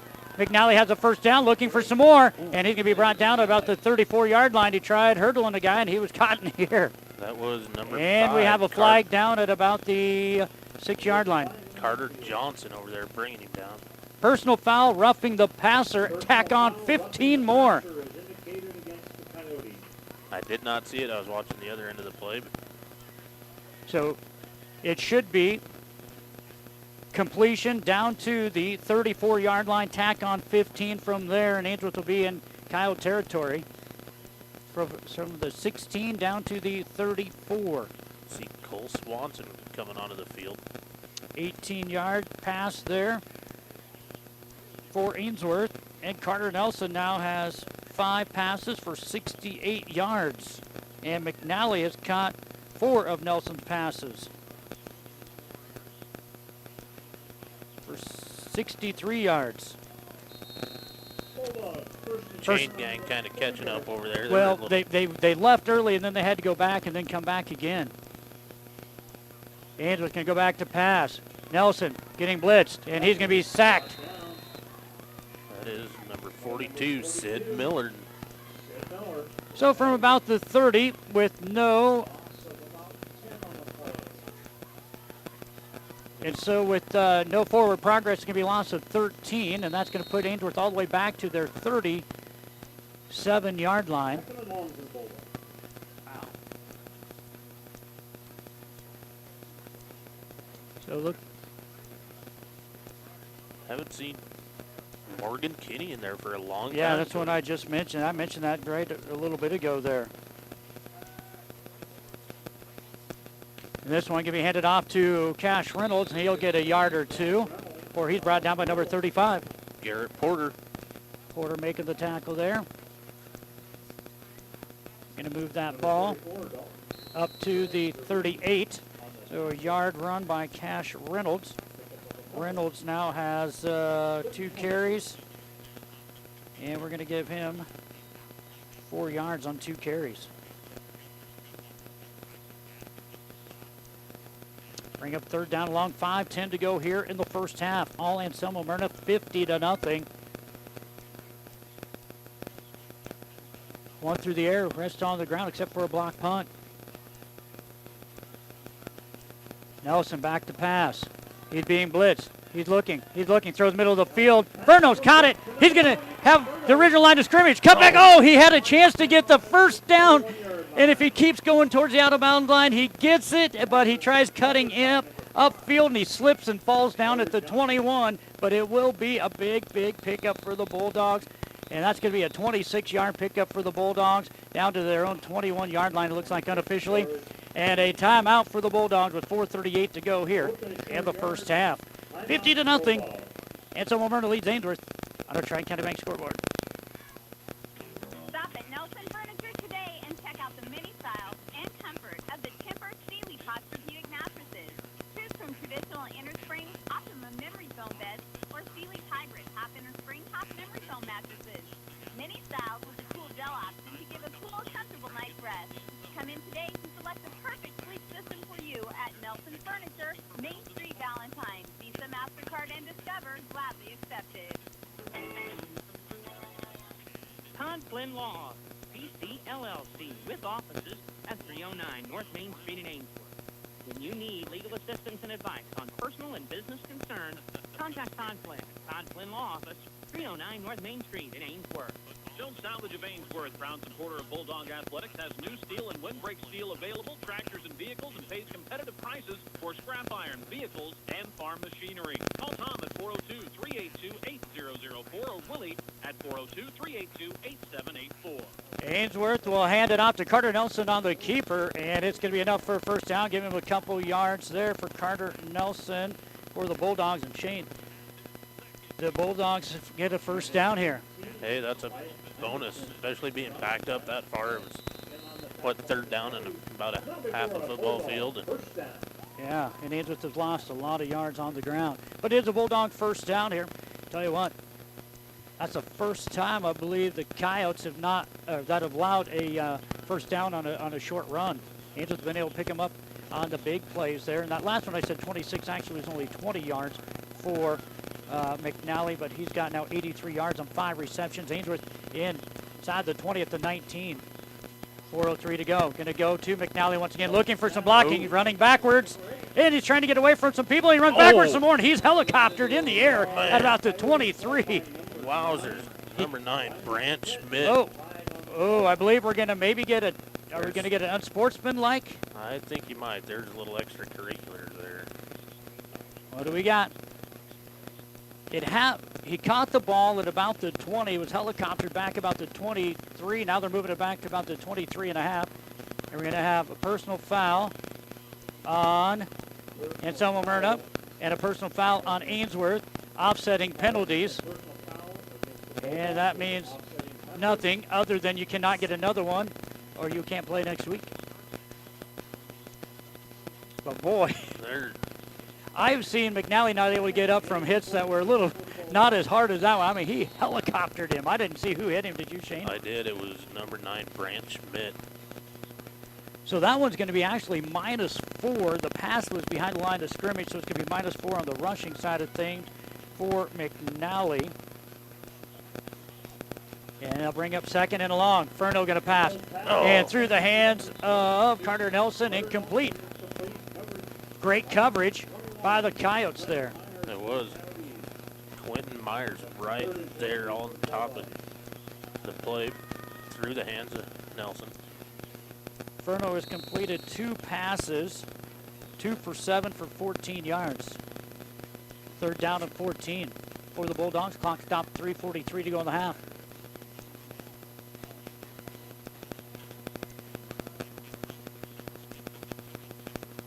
Gonna have Nelson quarterback this time. Nelson back to pass. Going to throw it. Picked off. Nice pick off. And now this is going to be on the left side coming in, number 15. And that is Wyatt Lambertson going to go into the end zone, but we do have a couple flags. We have one at about the Coyotes 33 and one at midfield at the 40. We'll see, but the second interception for the Bulldogs. That went off the hands of Nelson. That is the first pass he has thrown, either incomplete or interception. And we got a block in the back. Were both of them blocking the backs, and where were they? Because there's one at the 40 and there's one at the 32. They only showed the one sign. So blocking the back at about the 32-yard line. And that is going to put it basically right at the Ainsworth line of scrimmage by the time it's backed up and picked off. But it is an interception. It'll go all the way back to about the 23-yard line. First down and 10 for the Coyotes, Shane. Boy, yeah, can they play. That was an interception at the 17-yard line that ran all the way back. They knew exactly the route. It looked like exactly the route they were going to play because Lambertson was just sitting there waiting and waiting, and boom. See, a new guy looks like checked in over here on the right side. Shane, it's hard to see his number, but it looks like maybe number 40 for the Coyotes. Owen Wright, if it's number 40. Going to go with an option play, going to kick it out, and back in the backfield, missed tackle by the Bulldogs, and then finally going to be tackled at about the 30. Boy, the Bulldogs had him about 3 yards back. Carter had a chance to make the tackle about 3 yards deep, but then just a great play by the running back, Schmidt, who's going to get all those yards back and more, and he'll be tackled at the 30-yard line. Landon Holloway and Cash Reynolds making the tackle. Yep, those are the ones you kind of wish you'd have back. But again, a young squad out there for the Bulldogs, and give Schmidt his 4th carry. Make it his 5th carry now for 64 yards. Ainsworth is getting in the backfield a fair amount here, Cody, but they're getting juked out and missing tackles. Yeah, it looks like they're doing most of the slipping out there instead of the opposite team on your own home field. Twins split both directions. Empty backfield. This normally means a man's going to come in motion. Both of them go in motion, so they're going to two mans in motion. That can't work. That's a dead ball. And a quarterback hit. What a hit by Landon Holloway. And a good hit. I mean, there's nothing illegal or bad On about the it. blind side of the quarterback. Illegal shift. They had two guys in motion at the same time at the snap, and that is going to be a penalty of 5 yards. Back him up. That'll be second down, and we'll call it 8 now. But, wow, Lucky Johnson's one tough cookie. Looks like he's wearing a couple extra bumper pads around his kidneys, his ribs, everything back there. And he took a shot to the kidney from the blitzing Landon Holloway. And he got up like it was nothing. Well, yeah, I mean, I'd still be laying there until probably like Tuesday. You take the rest of the month off. More than likely. That is now 9 penalties for 80 yards on the Coyotes. Didn't check out their penalties when I did all my match prep stats. I was intrigued by the offense and defense, only allowing 6 points and putting up 204. Second down, 8, quarterback it back to pass. He's blitzed again. This time it's going to be caught wide open out there is Lambertson. He's going to have it up for a first down. Makes one guy miss. He's into Ainsworth territory. He's going to be brought down about the 32-yard line of the Bulldogs. Made Cash Reynolds miss, who usually doesn't miss, and Owen Blumenstock making the tackle. Wow. That was going to go 5, 10, 15, 16, 18 yards. It looks like 18. Just 2 pass completions for Johnson. And that will be now for 31 yards. One of them a 13-yard TD. And Schmidt had that 10-yard TD, or excuse me, a 13-yard TD. And that one caught by Lambertson. And this one is going to be kept on the right side. This is going to be the running back Schmidt, and he's going to be brought down near another first down. I believe it is going to be another first down. There's Cash Reynolds again making the tackle. And that one is going to go from about the 34 down to, it looks like what, Shane, the 23? So 11-yard pickup? Yep. 11-yard pickup there for Schmidt. He has now 6 carries for 75 yards. And another first down for Anselmo-Merna, unofficially their 9th. They're going to hand this one off to Porter off the right side. Get a great block by Schmidt out there, and he'll get Porter up to about the 15-yard line. Landon Holloway just kind of getting a shoestring tackle in there, saving a touchdown. Porter 8 yards on the carry, and he will now have 3 carries for 36 yards. Clock down to a minute 36 to go here in the first half. Sorry, I haven't told you the time and score lately, but a minute 30 down to go in the first half, 50-0. Anselmo-Merna Coyotes going to go with the tight end formation, split backs on both sides. Quarterback going to go with the option read. He'll go up the middle, gets past Big Gabe Allen, but then making the tackle in, there's number 58, Jensen Williams. Jensen Williams putting in some work out there. From the 15 down to about that 9-yard line, so pick up of 6 there. We have some scores to tell you about at the half. Quarterback went on the option read there. He has 9 carries, 147 yards, and 4 touchdowns in the ball game. Clock now down to a minute to go in the first half. Trying to tack on another one here are the Coyotes. This time off the right side, Schmidt going to go in there for a touchdown. And trying to make the tackle was Tragan McNally, and he grabs his helmet like he got hit hard. Might have taken a knee to the helmet, but that went in from 9 yards out for Brian Schmidt. He picks up his 9th rushing touchdown of the season. He has 84 yards on 6 carries. In fact, that gives him his 2nd rushing touchdown, give him 10 on the season. 2-point try coming up here. Kick it out to Schmidt. Nobody home out on the outside. And it's going to be a 2-point try. Good. 55 seconds to go here in the first half. It is Anselmo-Merna 58, Ainsworth 0 on a Tri-County Bank scoreboard.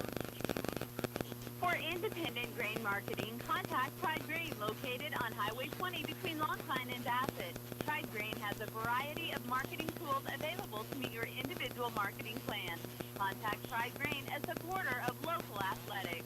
Go ahead with Tim's Construction of Ainsworth. Additions, kitchens, bathrooms, roofing, drywall, window replacement, siding, even custom-built homes start to finish. Call Tim's Construction of Ainsworth for a free, no-obligation quote at 402-760-0162. Well, some score updates for you here on KBRB AM 1400, 106.3 FM, Ainsworth, Nebraska, our web, kbrb.net, and the school YouTube channel. West Holt leads Summerlin in Atkinson, 24-14 at the half. Neely Oakdale at the half leads North Central Knights 34-18. And here, with 55 seconds to go in the half, it's 58-0. Anselmo-Merna, again, they've only gave up 6 points all year, and they are playing well here on both sides of the ball. They got a blocked punt return for a touchdown near Ainsworth end zone. They have a couple interceptions in the ball game here, Shane, and they're just a well-rounded club. As we were able to talk to Coach Matt McGinn on our Coach's Corner, and I probably spent 15 minutes out there talking to him in the pregame. Just a great guy, and just talking about, you know, the size of Ainsworth and things like that, how Ainsworth is D1 in boys football, will be D1 in boys basketball, and the girls are Class C1. So a lot of girls for Ainsworth. This one going to be kicked, and it'll go into the end zone as get passed by Owen Blumenstock. All right, Cody, when we called the Burwell game, I said, I don't know if anybody can touch these kids. I'd like to see Anselmo-Merna and Burwell head-to-head. Yeah, the only thing I say about that, Shane, of course, being able to see both teams, is Burwell has bigger size up front. Not to take anything away from the Coyotes, no doubt about it. I'm sure that they'd be able to put up numerous points against the Burwell Longhorns. But, man, I tell you, it's they got a big team, and Nelson going to need this one down at about the 5, maybe the 10-yard line. They'll lose some yardage there, and Ainsworth again going to go into the halftime here. If barring a bad snap, down 58-0. They can wait till that 5-second count is on here.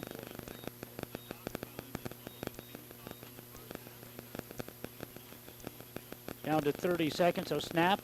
And that is going to be our halftime score, I do believe. I think Ainsworth's going to head into the halftime. They don't have to snap it. No, they do not have to snap it, as Ainsworth Bulldogs kind of sitting back in the end zone here, but we'll wait just to make sure nothing happens here. Clock under 10 seconds to go. And that is going to be your halftime score.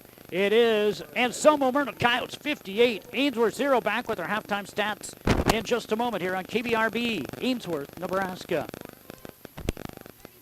No overpriced lawn services, no headaches. Call on Steck Lawn Care in Ainsworth. Grant Steck offers mowing services, landscaping, seasonal cleanup, and more. You can even reserve your mow day and wait for next season now. Call or text 402-760-1808. Palmer Law Group, LLC attorney at law in Ainsworth, focuses on you, the client, with complete legal services and with reasonable fees. Rod Palmer of Palmer Law Group, LLC, Ainsworth, member of the KBRB Sportscasters Club. Local news, personalized with pictures. As it happens, that's the Ainsworth Star-Journal, hot off the press each Tuesday. The Ainsworth Star-Journal offers a full line of printing services, and you can find them on the web. That's the Ainsworth Star-Journal, located on East Highway 20 in Ainsworth. Buckley Steel Incorporated of Ainsworth. Not only do they offer complete metal building construction for your every need, they also supply your crane needs with their 28-ton crane that can reach 152 feet with just a 15-minute setup. That's Buckley Steel of Ainsworth. Rural health care from rural roots. Better health care for your family, from clinical, obstetrical, emergency room to home care. Greater Sand Hills Family Health Care with convenient locations in Bassett, Stewart, and Atkinson. When you need a spot of thought at a price that's right, that bread is food sign, something within sight, roll in, and roll on. Ainsworth Auto Parts Hardware Store, East Highway 20 in Ainsworth. Great people, great products, great prices. Ainsworth Vision Clinic. Dr. Kathy Heinrich serves this area with complete professional eye care. Vision care is available now from 8 a.m. to noon and 1 to 5 p.m. Monday through Thursday, and 8 to noon on Friday in Ainsworth. With Dr. Kathy Heinrich at Ainsworth Vision Clinic. Call 402-387-1531 for an appointment. Farm Bureau Financial Services of Ainsworth offers you auto, home, and life insurance, annuities, and IRAs.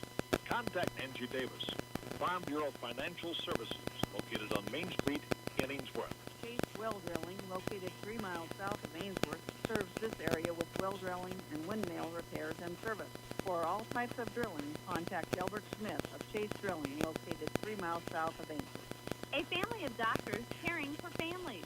There is nothing more important than your family's health. That's why at Avera St. Anthony's Hospital in O'Neill, they make it their goal to provide you with comprehensive quality care every day. Avera St. Anthony's Hospital in O'Neill, Nebraska. Look no further.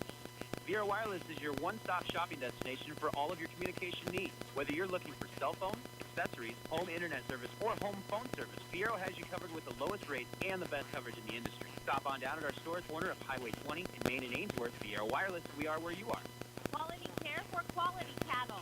At RK Cattle Company of Longtime, they have the facilities and equipment to meet the ever-changing needs of the cattle feeding industry. Call Ryan Ortner to learn more at RK Cattle Company, phone 402-273-4424. Well, Shane here on KBRB, AM 1400, 106.3 FM, Ainsworth, Nebraska, and the web, kbrb.net. Getting some scores again. West Tolt leads Summerlin 24-14 at the half there in Atkinson. It is Neely leading North Central 34-18 in Bassett. North Central Knights having their homecoming here at homecoming night for the Ainsworth Bulldogs. They trail 58-0. And Shane, we've talked about it before we take a look at our halftime stats. What we've really talked about is the offense and defensive front for the Anselmo-Merna Coyotes. They've just been the big difference maker tonight. They have, Cody. Both sides of the ball, the linemen are just doing fabulous for Anselmo-Merna, and Ainsworth just kind of the opposite. They're getting ran over and pushed all over the place. Well, let's get ready to take a look at our halftime stats brought to you by the Tri-County Banks here. First of all, for the Ainsworth Bulldogs, they are unofficially 8 of 16 for 112 yards through the air and 2 interceptions. They are 23 for minus 90 on the ground. Of course, Ainsworth nailed the ball twice there, Shane, for minus 10 there. But again, 23 carries for minus 90 yards. And that basically is due to some bad snaps, probably 6 bad snaps that the Bulldogs saw themselves lose some yardage there. So the Bulldogs are able to only pick up 22 yards in total offense here this evening. Unofficially, Cash Reynolds 0 for 1 through the air with an interception. It's Ethan Furno 2 for 7 for 14 yards. Tragan McNally 0 for 1 on the flea. They had a couple flea flicker plays they tried running. Carter Nelson is 6. Make that 6 of 7 with an interception tonight. On the receiving end, 5 catches for 83 yards. 5 catches for 83 yards for Tragan McNally. I have a 10-yard reception for Carter Nelson, a 4-yard reception for Morgan Kinney, who we have not seen in the ball game much in the second quarter. Ethan Furno has a 5-yard reception. Cash Reynolds, the only one with positive yardage on the running department. He had 2 carries for 4 yards in that first half. For the Anselmo-Merna Coyotes, their quarterback Johnson goes 2 for 2 for 31 yards, including a 13-yard touchdown strike to Schmidt. The other one was caught by Lambertson for 18 yards and a first down. On the ground, I have Johnson running the ball 9 times for 147 yards and 4 touchdowns. He's got a 47-yarder, a 3-yarder, a 19-yarder, and a 5-yard TD run. Bryce Schmidt, the running back, he has 7 carries, 84 yards, 2 rushing touchdowns. He has 1 of 25 and 1 of 9. And Porter has 3 carries for 36 yards. That's Tice Porter, the sophomore, 3 carries for 36 yards. So unofficially 2 for 44, make that 2 for 31 yards for the Coyotes through the air with 1 touchdown strike. And they have carried the ball, let's count it, 10, 15, 19 times for 257 yards and 6 touchdowns on the ground. The biggest thing you take away from the Anselmo-Merna Coyotes, if there is a negative, which you don't like bringing up negatives on high school kids, but it is 9 penalties for 80 yards. 9 penalties for 80 yards on the Anselmo-Merna Coyotes. It is our halftime report brought to you by the Tri-County Banks. Your livestock is your livelihood. Keep both going strong with local financing from the Tri-County Bank. Whether you're a new producer, a seasoned veteran, or somewhere in between, TCB is here to help you operate and your operation succeed. stop by the Tri-County Bank in Stewart, Atkins, and Bastrop O'Neill, or visit Tri-County Bank to get started. Member FDIC. We'll come back. We'll take a look at some cross-country results for you from the O'Neill Invite. Ainsworth and West Hope participating there. We'll come back with those and more in just a moment on KBRB. At the half, Anselmo-Merna 58, Ainsworth 0. GrowVantage provides area farmers with elite products and services. For a proven yield advantage, visit with Brad Arns at GrowVantage, East Highway 20 Ainsworth. They're your local Pioneer Seed Agency, with you from the word go. Quality Construction, Hosell Construction of Long Pine, a family-owned business specializing in all forms of general contracting. They're your local dealer for Pella Windows. Matt and Jess Hosell. Call 402-273-2929. If you have a demand for concrete, call on Ainsworth Ready Mix to get your project started. Residential, commercial, or industrial concrete jobs, they're committed to providing quality products at an affordable price at Ainsworth Ready Mix. Proud supporter of Bulldog Athletics. Experience, reputation, and results. This is Laura Lee Frank at Bruner Frank Shoemaker, LLC. We pride ourselves on personal attention and solid results for your legal needs. We have law offices in both Kearney and Ainsworth for your convenience. Give us a call today. Doing what's right yesterday, today, and tomorrow. Investing in our local communities is not a one-and-done project. At BJW LLC and Santo Elite Genetics, they take their responsibility to produce safe food seriously, doing their best for people, kids, and producers. Plan for life with Peterson Asset Protection Group in Ainsworth. Kirk Peterson offers life insurance, annuities, investment products, retirement planning, estate planning, and long-term care insurance. Phone 402-519-0330. After the game, stop in where your friends are. Kick back and catch a draft at the 402 Bar in Ainsworth. Doors open at 5 Tuesday through Saturday. Premium liquor, bottled Nebraska-based brews, and craft beers on tap. Fine wine and Kyle's cocktail mixology. Let the good vibes roll. For all of your livestock or grain hauling needs, call on Thad Jones Trucking of Ainsworth. Well-maintained trucks and trailers, skilled, reliable, and experienced drivers. Thad Jones Trucking. Phone 402-760-1964. Red and White Market is your local community connection for high-quality food, friendly service, and great prices. Make sure to grab a delicious piping hot lunch. The deli starts serving at 11:30 weekdays. You can have it to stay or to go from Red and White Market on Highway 20 in Ainsworth. And here on KBRB Ainsworth, Nebraska, at the half here, we're going to take a look at some cross-country results for you here on KBRB. And we'll try to get you some times best we can here. And let's take a look at it here. First of all, it's kind of dark in here. I'm going to have to turn on my flashlight on my phone here. But first of all, for the 5K run at O'Neill, your winner, Jordan Arns of Crofton, a time of 19 minutes, 16.9 seconds. Ainsworth will go 4-5. Catherine Kerrigan will run for Ainsworth in the 4th spot with a time of 20 minutes, 44 seconds. Emma Kennedy 5th with a time of 20 minutes, 50.8 seconds. Then it is Tessa Barthel for Ainsworth in 12th with the time of 22 minutes, 22.7 seconds. Breslin Gucci in 20th for Ainsworth with the time of 23 minutes, 30.6 seconds. Also for Ainsworth, 37th, Marin Arns, a time of 26 minutes, 37 seconds. Alyssa Eartham, 27 minutes, 11.8 seconds for 43rd. Kylie Higbee for Ainsworth was running in the junior varsity, and she finished 5th in the junior varsity at the time of 27 minutes, 58.5 seconds. Pierce will win the girls' title today with 35 points. They'll go 3, 7, 9, and 16. They score 4. Ainsworth will go 4, 5, 11, 17 for 37 points, just 2 out of the running. Of course, with runners, some teams not having complete teams. Presley Gucci will go down to from 20th to 17th. Barthel from 12th to 11th. Kerrigan will go from her fourth. No, she finished 4th, and then Kennedy 5th. So they do lose a few points there due to some runners participating on some squads that did not have full teams. So Ainsworth is runner-up today in O'Neill by 2 points to Pierce.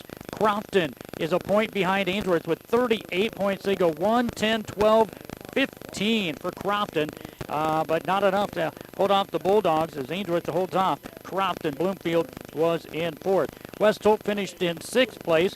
They get a 6th place finish from Maddie Davis of West Holt. And then we've got to go down West Holt. Abby Teal in 29th.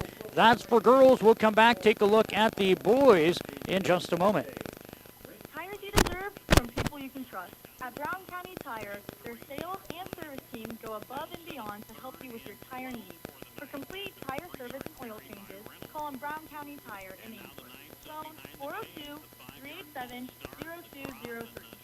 If you're looking for more when you buy seed, if world-class genetics and a seed rep with an unwavering commitment is important to you, go with Stern Lucy and Hogemeyer, the right seed. Phone 402-760-2172. Think of the Bulldogs every time you swipe your card with Union Bank and Trust Bulldog debit card. It's a perfect way to show off your Bulldog pride wherever you use your card, at home or away. Union Bank and Trust, you belong here. Member FDIC. The Ainsworth Feed Mill is proud to buy corn from local farmers because the best corn in the nation makes the best pigs in the nation. And when money stays local, it multiplies time and time again. DJW and the Ainsworth Feed Mill, putting our local area first and feeding the world. Fontanelle, your game changer in the field. From local proven product recommendations to in-season advice to harvest insights. Solutions you need, relationships you trust. Call Terry Cachera, your local Fontanelle representative today, 402-992-8391. Depend on the pros when it comes to customer satisfaction and fair prices on commercial, residential, and agricultural electrical work. Call on Trent Kinney, Snow Electric of Ainsworth. Phone 402-382-5535. Nebraska Beef. It's what's for dinner. Miles Feedlot, Mark and Haley Miles, are proud to support Ainsworth Community School students moving forward in academics, athletics, fine arts, and organization. Go Bulldogs! Scott Rizlichka here with Steeler Feed. My cell phone number is 402-358-2083. Give me a call. Let me help develop a program that fits your Sand Hills area farmer at 2 states, many locations. We deliver, and as always, consultation and building a program is free. Give me a call at 402-358-2083. Put your project in good hands with John Furno Construction, offering complete general contracting services, home renos, window installs, siding, roofing, decks, new builds, you name it. Call on John Furno Construction at 402-382-8093. Well, let's get ready to take a look now. We took a look at the O'Neill cross-country results where Ainsworth was participating. And let's go ahead now and take a look at it from the girls to the boys we go. And the boys picking up the victory today was Ty Schleter, a time of 16 minutes, 43.6 seconds. Trey Appelt, 16th for Ainsworth. He ran a time of 19:11.9. Tommy Ortner was 21st, a time of 19 minutes, 22 seconds. Corbin Swanson was 25th, a time of 19:37.30. Ben Flynn was 36th, a time of 20 minutes, 44.10 seconds. Atlee Titus will run 9th in the JVs with a time of 22 minutes, 27.9 seconds. And Daniel Cole, 17th in the JV at the time of 33 minutes, 17.6 seconds. Pierce wins both the boys and the girls. They win the boys with 43 points. Ainsworth runner-up today with 49 points. West Holt was in 4th. For the West Holt Huskies, their top finisher was Ian Larson in 9th, followed by Tyler Yonek in 11th. Larson ran a time of 18 minutes, 13 seconds.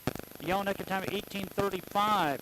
Then West Holt went down to Carter Gottschall and Drew Martin.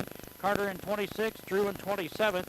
Their times 1939.9 and 1948.2, respectively. And that's what happened at the O'Neill Cross Country Invitational for today. Quickly, let's see if we have any junior high stuff today. For Ainsworth, the best finisher in the 2,000-yard run, it was Grayson Painter in 7th, the time of 6:46.7. Peyton Moody was 10th, the time of 7:03.30. Tylee Orton was 12th with the time of 7:06.40. Jaylee Good, 21st. Cassandra Cole, 35th. Aurora Thornton, 44th. Jody Denny, 45th. Addie Ziegler, she's not from Ainsworth. Jody Denny was 45th. And let's see, Ainsworth was runner-up to West Holt in that girls' junior high side. And for the boys, William Biltoff was 6th with the time of 6:23.60. Daniel Thornton was 11th, the time of 6:44.4. Holden Beal 13th, the time of 6 minutes 54 seconds. And 17th to Caden Seidel, a time of 7 minutes, 2.7 seconds, followed by Gavin Cruz and Ty Foley. And that's some results from cross country. Our second half of football coming your way here in a moment. It is Anselmo-Merna 58, Ainsworth 0. Insurance is confusing. Make the options clear. Stop into one of the North Central Insurance Agency locations, 220 North Main Street in Ainsworth or 506 West Highway 20 in Atkinson. Talk to the professionals, and they will help guide you to the perfect policy for you and everything in your life. When it comes to healthcare, the providers at Ainsworth Family Clinic set a standard in quality that aims to exceed your expectations. Dr. Mel Campbell and nurse practitioners Michaela Austin and Jennifer Schermeyer. Better never stop at the Ainsworth Family Clinic. Madison's Great Western serves all of your fertilizer, fuel, and propane needs. Give them a call or stop by their office. West of Ainsworth, visit with Bob Maxwell. You'll find Madison's Great Western makes your fertilizer and fuel needs their number one priority.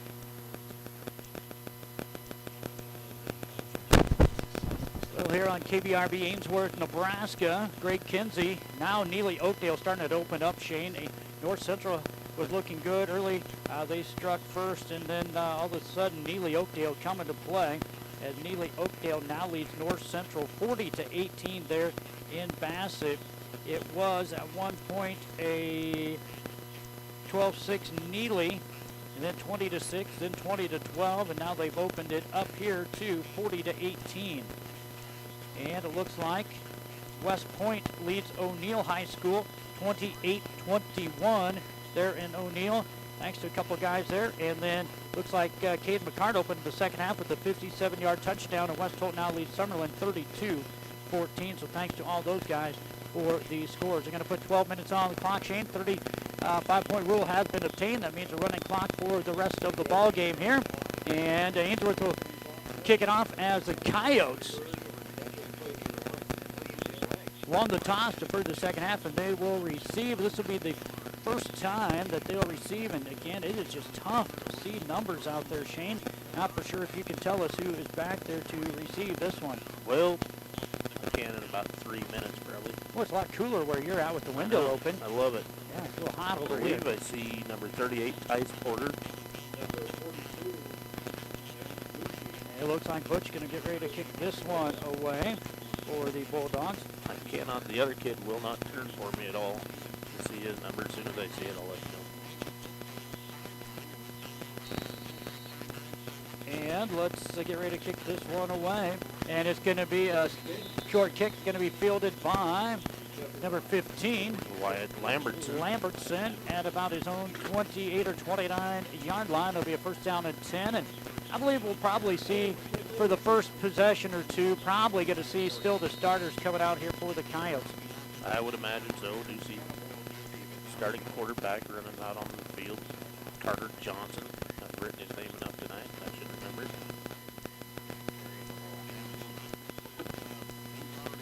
And they do come out in that time formation. This formation they've been in all night basically here. Split back. And they're going to go off to the left side. This can be Porter back there. Holloway can't make the tackle. Had him in the backfield. And Porter will run himself up for about 11-yard pickup there. And nice run by the sophomore. But again, Ainsworth had a chance there. But again, Shane, what I've seen the difference maker tonight, every time the Coyotes go up against a bigger guy, they're going down for the knees and going there. Ainsworth trying to wrap up around the shoulder pads. An 11-yard pickup for Porter. His fourth carry, 47 yards. They did. Cash Reynolds finally bringing him down. Not really picked up a first down. Not unofficially their 10th first down of the ball game. Again, all unofficial here. And this one give me up the middle, quarterback keeper, and he's going to be brought down about the 21-yard line. Is getting up slow again is Ethan Inferno. Kid's been picking himself up off the ground a lot here tonight. He has. I believe that was Jensen Williams and Blumenstock making the tackle. Looks like that is going to be about an 18-yard pickup there for the quarterback. And that is going to give him 165 yards on 10 carries, including 4 first-half touchdowns on the ground. Ian Finley checked into the game now. Johnson going to hand this one off to the right side. This is going to be number 10, Schmidt, going to be brought down out of play at about the 14 or 15-yard line. We'll see once they mark this one. Carter Nelson taking him out of bounds. It's going to be a 7-yard pickup there. Just inside the 15. That's going to be now 8 carries for 91 yards for the running back, the senior Bryce Schmidt. And that is going to be second down to 3 now for the Coyotes. Again, tight formation on both sides. Porter on the right, Schmidt on the left. Quarterback can hand it to Porter, and he is going to get enough for another first down around that 10-yard line. We'll see where they mark it here. Yeah, they're going to That is Cash Reynolds making the tackle again. Going to give him 6 yards on that carry. Now it's going to be 5 carries for 53 yards for Porter. See if they can get him a touchdown on the ground here. Schmidt and Johnson have all scored on the ground. Clock will wind. It's 9:05 to go here in this third quarter, and now down to 9 minutes to go in a 58-0 lead here for the Coyotes. Going to go with the option play, and John's going to keep this one, and he's going to try fighting forward. And from standing out of bounds, that's we're going to have maybe a flag on Ainsworth, but what I was looking at here is you had number 10 Bryce Schmidt, who was out of bounds by 2 yards, trying to push his quarterback back in down here about the 2. I believe a little push after he was out of bounds. Well, I think the reason why is because the Ainsworth guy was getting pushed while he was out of bounds too. But it was because Schmidt was trying to just make a block. I don't think anybody knew where the out of bounds line was, because there had to be. I'm guessing there was probably only 14 of the 16 guys over there, Shane. But at half a distance to the goal after about a 3-yard pickup. This will take it down to about the, well, they got it now at the 1-yard line.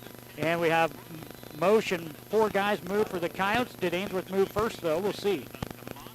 That basically was a 1-yard penalty after that. Yeah. All said and done. So that will actually make an 8-yard pickup. It looked like he was knocked out of bounds at about the 5-yard line, but they took it all the way down to 1. That means he was knocked out at the 3.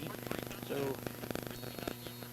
going to be a false start on the Coyotes. Another penalty for him. That's 10 for 85 unofficially. Second and goal from now the 6-yard line. And this one is going to be handed off to Schmidt, met by Carter Nelson, trying to drag him back in out of the end zone. And they will hold him out of the end zone. Good tackle there by Carter Nelson. Carter again wrapped him up top, though, and Schmidt was able to lean from about the 3 to the 1. 5-yard pickup by Schmidt. That has him now with 96 yards on the ground. If I'm Coach McGann, I'm sitting there going, all right, Porter, youngster, you're the only one that in the back that had scored yet. Tice Porter, number 38, 160-pound sophomore. See if that's who they go to. He is on the right side of the quarterback here on a 3rd down and goal from the 1. Or will the quarterback keep it? Nope, they're going to give it off to Schmidt, and he will be in for the touchdown with 7:43 to go here in the 3rd quarter. It's Anselmo-Merna 64, Ainsworth 0 with the 2-point try coming in. As Schmidt will get his 3rd touchdown of the evening. That one going to go for 4th touchdown. He has 3 rushing touchdowns, sorry. He does have 1 receiving, so that is his 3rd rushing touchdown of the evening. That one is shortest, a 1-yard TD run. Now carrying the ball 10 times for 97 yards. 3 rushing touchdowns, 1 reception for a TD of 13 yards.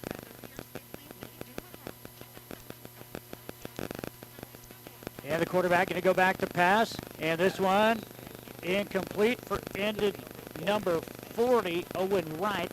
And the 2-point try no good. Our Tri-County Bank scoreboard with 7:43 to go in the 3rd quarter.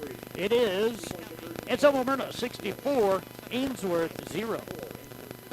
William Potter Lumber Company of Ainsworth, Bassett, Stewart, Atkinson, O'Neill, Spencer, and Gregory supply all of your building truckloads of lumber. William Potter Company for service, the family tradition. West Plains Bank of Ainsworth and Springview values each customer. They strive to offer you the financial products and services to help you accomplish your life goals. West Plains Bank, Ainsworth and Springview, member FDIC. Well, again here, Shane, we kind of knew coming in here, start the second half, even though up 58-0, that we'd see the starting offense for the Coyotes, and they'll take it down the field, and a few plays later have a touchdown. In fact, they ran, let's see, 7 plays, and got a 1-yard touchdown for the lead of 64-0, 7:43 to go. Again, Ainsworth short a ton of players tonight. Owen Blumenstock out. He's starting running back. Also out is Ainsworth starting quarterback. See, I thought maybe we'd have a flag over here. The official went to grab the flag, the line, after McNally gets brought down, but he won't throw the flag. They were probably at the, I'm guessing the 32 or 33 before the ball was kicked. The official went to grab the flag, and he couldn't find it, and he put it right back in the pocket.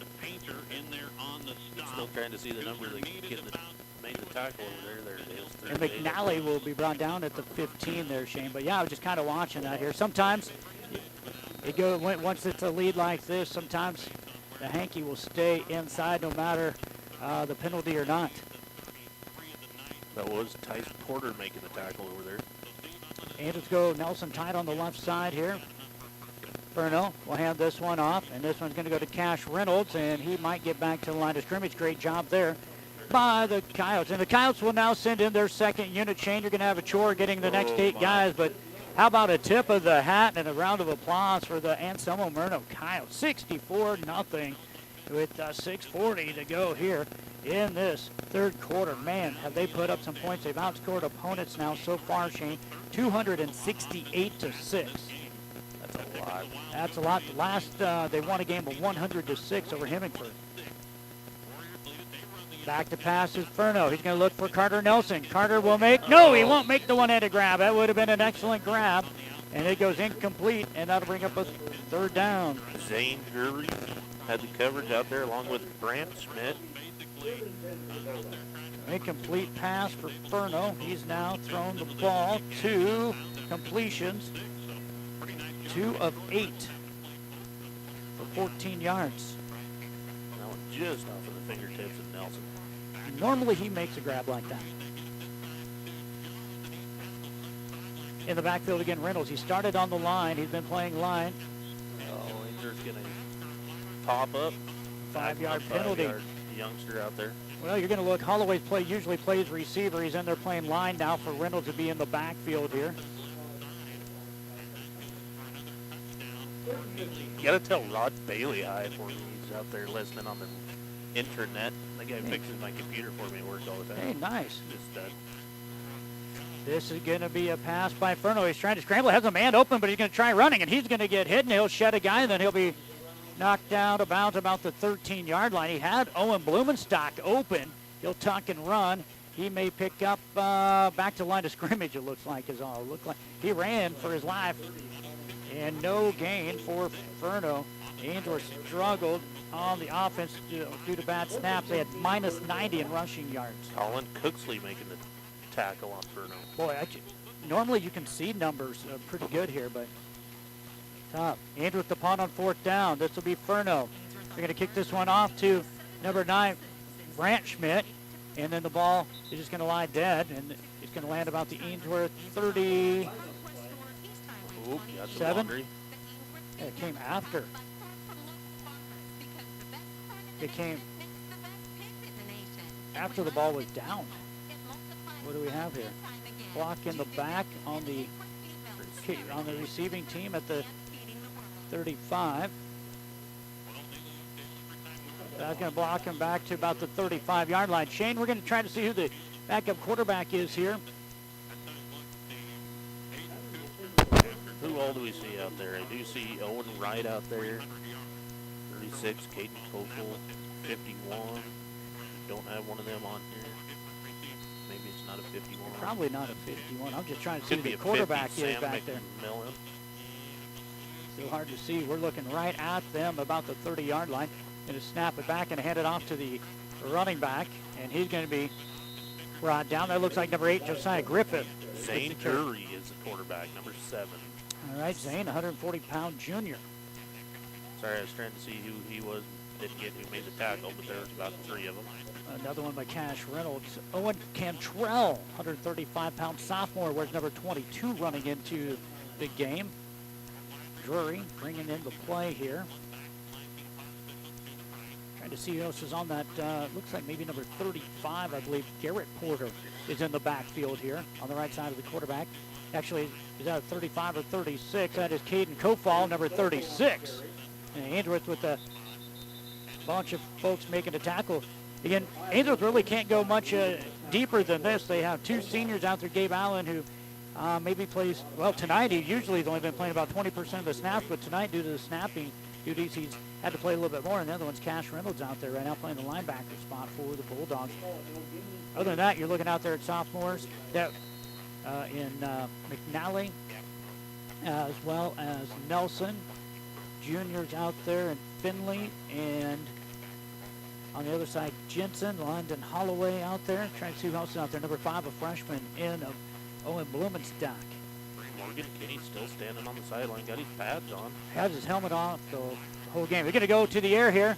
This one is going to be incomplete. Pass interference going to be called, though, on the Bulldogs. Owen Blumenstock, and that'll be a 15-yard penalty, and that will be enough for a first down as it was 3rd down and 9.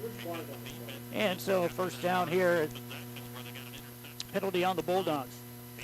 Right over there by the bench of the Anselmo-Merna Coyotes. You've got to keep the ball on their hands. 3rd and a short 7, long 6 for the night. Mark that one off. So that's going to get a first down inside the Ainsworth 29-yard line now for Anselmo-Merna. We're down to 3:05 to go here in the in the third quarter, 64-0. Anselmo-Merna leads it here. Ainsworth trying to get a stop here on the second unit of the Coyotes. And Ainsworth, a very young squad, keeping basically their starters out there, but they have to because they're young. And the quarterback is going to keep this one. He's going to be brought down by Owen Blumenstock, the aforementioned guy that called on the penalty, as well as Gabe Allen. Big old Gabe. Yeah. I'm just glad to see that kid on the football field again. Yeah, if you're a Coyote fan, Gabe Allen has been through a lot. Had a freak accident on diving board that if you look at his leg, you're like, what happened there? And then he ended up with that muscular disease that usually only happens to elderly folks, and put him out for many, many, many months. And just to see him on the field is something nice. This one going to be a tackle by Jensen Williams on That's number 8. Yes. Josiah Griffith carrying the ball. We also seen now coming out of there, Ethan Chandler, number 2, that last play. Clock under 2 minutes to go here. I mean, Ainsworth still does have 1, 2, 3, 4, 5, 6 players that haven't been in the game yet to get in. We've seen some other guys that have been in there already tonight, but 6 players that they could get yet into the game. We'll, I'm sure, see them here shortly. 3rd down and 11 here. Option play to the left, and this one's going to be loose, and it's going to be scooped up by Blumenstock at about midfield, and it'll be Ainsworth football. Pitch behind the running back over there. I thought it was probably going to reach out of bounds, but Blumenstock showing them some speed and getting that one picked up. As I mentioned, some new guys would come in. Here comes Cole Swanson, 5'7" freshman. Where's number 23 is into the ball game. Gabe Allen will come out. Finley will come out. Out also will come Jensen Williams. Ainsworth has 2, 4, 6, 8 guys there. Yeah, they do have 8. They'll keep Cash Reynolds in. Again, Cash started out as a quarterback receiver, went to running back. Then he'd been line. He'd been about everything but the center. This out to Blumenstock, and Owen put his knee down for the catch, and then he was lit up about 3 yards later after the official delayed whistle there. And Owen's going to shake it out here, it looks like. Well, that's what Cash Reynolds is saying. You're calling us for a late hit, and this dude, you called him down 3 yards later, and he just got rocked. Cash, one of the captains for the Bulldogs. Cash has a good argument out there. Just no one's going to listen to him. Right, well, with the clock down to 15 seconds, the third down 64-0. I'm sure that is on the wrist of the guys out there. Final play of the third quarter if they get it snapped off. 3, 2, 1. They do get it snapped. Pass going to go up in the air. It's going to be caught by Carter Nelson. That's how you do it. You don't tackle up high. You tackle the guy down low. That's your only chance. And what a great tackle. And I tell you what, for youngsters out there, you find out how you take down a bigger guy, you do it right there. That is going to be the end of the third quarter. Our Tri-County Bank scoreboard. Anselmo-Merna 64, Ainsworth 0.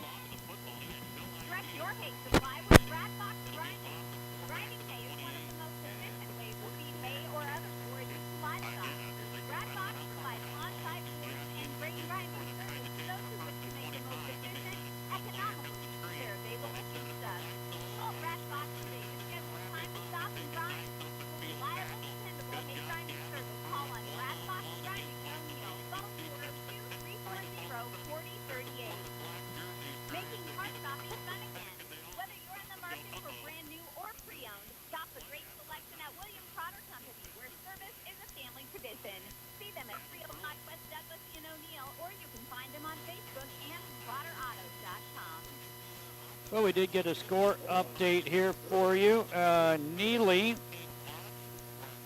leads North Central in their contest here by the score of 40-26.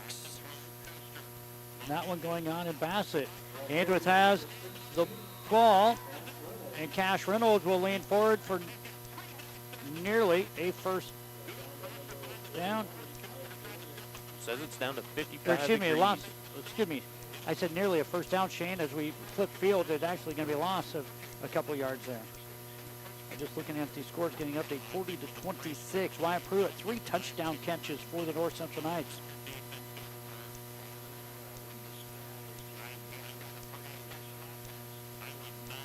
What a beautiful night, Shane, for football, though. I mean, this is what you're looking for. Haven't seen a single cramp all night. Well, that's good. We've dealt with that a lot. So Ainsworth's going to go for it, 4th down and 9 from their 36-yard line. Ferno going to snap the ball. Going to go back to pass. He's going to be blitzed. He's going to try running it. He's not going to get there. Great defense. Ferno needed 10, maybe 9. He might have got 5 or 6.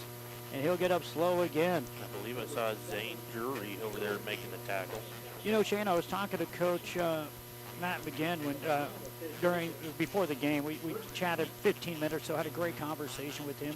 Talked to him on Coach's Corner also in our pregame. You know, I told him, I said, it's just tough for me to see. You know, back when I was in school here, we were Class B, 11-man football, and now we're down to D1, 8-man football here. And I tell you what, back in the day, you had to be a stud to be on the field when you were a freshman, or definitely a freshman, even a sophomore.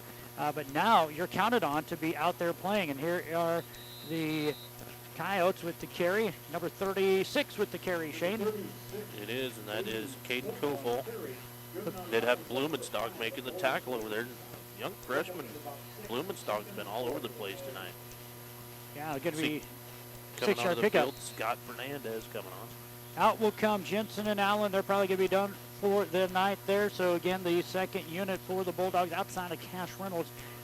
You know, kind of that safety linebacker. Boy, I didn't know he was that fast. How do you think he caught your daughter? Oh, be careful there. Here's a carry just near a first down for Drury, they say. He's going to be shy of about a yard. Going to bring up a 3rd down and 1. Now I didn't know he's that fast. I'm going to have to do something else.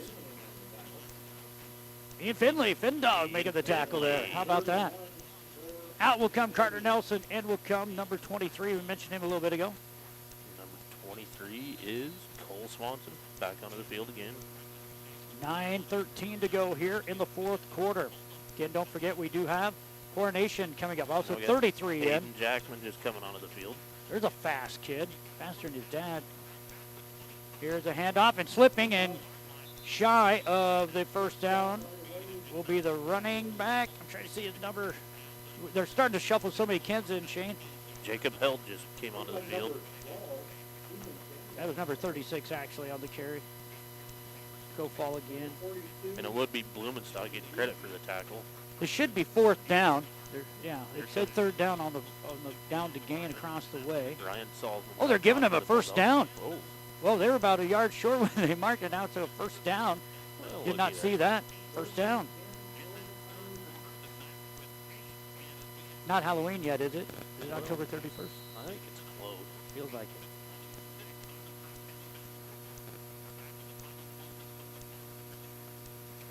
First down at 10. Coyotes looking for big yardage here. Running back's going to pick up about 7 yards on the backfield. They've been just cycling them in back and forth. I like that tackle in there by Aiden Jackman. He came in about the waist, went down. Hey, how about that? Right on cue with the text and a tackle. Aiden Jackman. Healy Oakdale leads North Central 48-26 after 3. Tyron Daniels, 215-pound freshman, comes onto the field for the Bulldogs. And this one is going to be handed up, and we're going to have a holding call in the back. Field, another good tackle by Owen Bloomstock. You know what I really like? These youngsters for Ainsworth are out there don't mean it in a wrong way, but they're out there head hunting. They want to take you down and hard. That time Blumenstock did take him high, but he held on and bulldogged him to the ground. See It what is the a chain. flag is here. He hasn't told me anything yet. I'm passing some scores on and trying to get some scores. Must be a holding against the Coyotes. I heard they're in the homecoming parade today. Ainsworth, somebody had some Coyote hounds out there. Yeah, they did. Could maybe use them to help catch these guys. Yeah, no earlier. kidding. They're fast. So I don't. Yeah, it is going to be Ainsworth- third down at about Ainsworth 6. must have declined the Decline the penalty. Add to it. But again, this young crew getting through there. Quarterback going to go back to pass. Going to throw this one up in the air. Boy, Owen Blumenstock got away with a lot of pass interference. He was climbing all over the back of the receiver there. No What's doubt his about number? that one. No doubt about that one. Turned just a little bit. What? Oh. Oh, personal foul on the Bulldogs.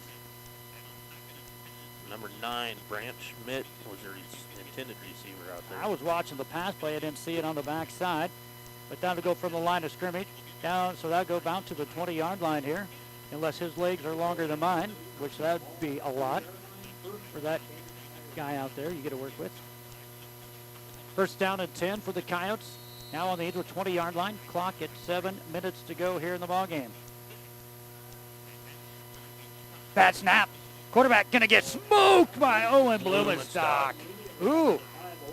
And we get a little extracurricular activity out there as we saw Ethan Chandler and Fernandez working a little extra time. It'd be about a 9-yard loss there, Joe.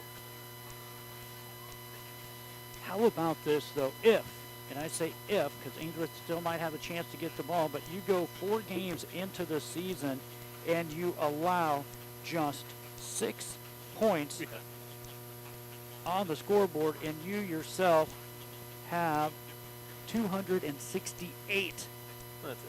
268 to 6 right now, unless Ainsworth's going to put some points up on the board. Option play out to the right side. Drury on the carry. He's going to get back to the original line of scrimmage, or he's brought down.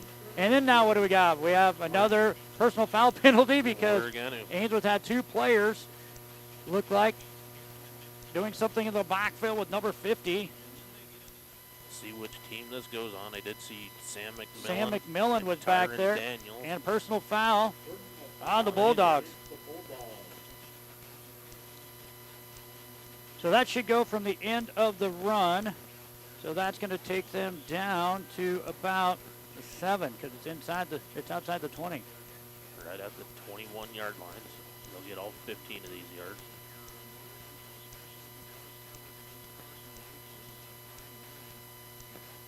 A little chippy out there. Yeah. Whoa, they didn't get all 15 of them. They got 10 of them. They should have got 5 more. Could have been down to 6.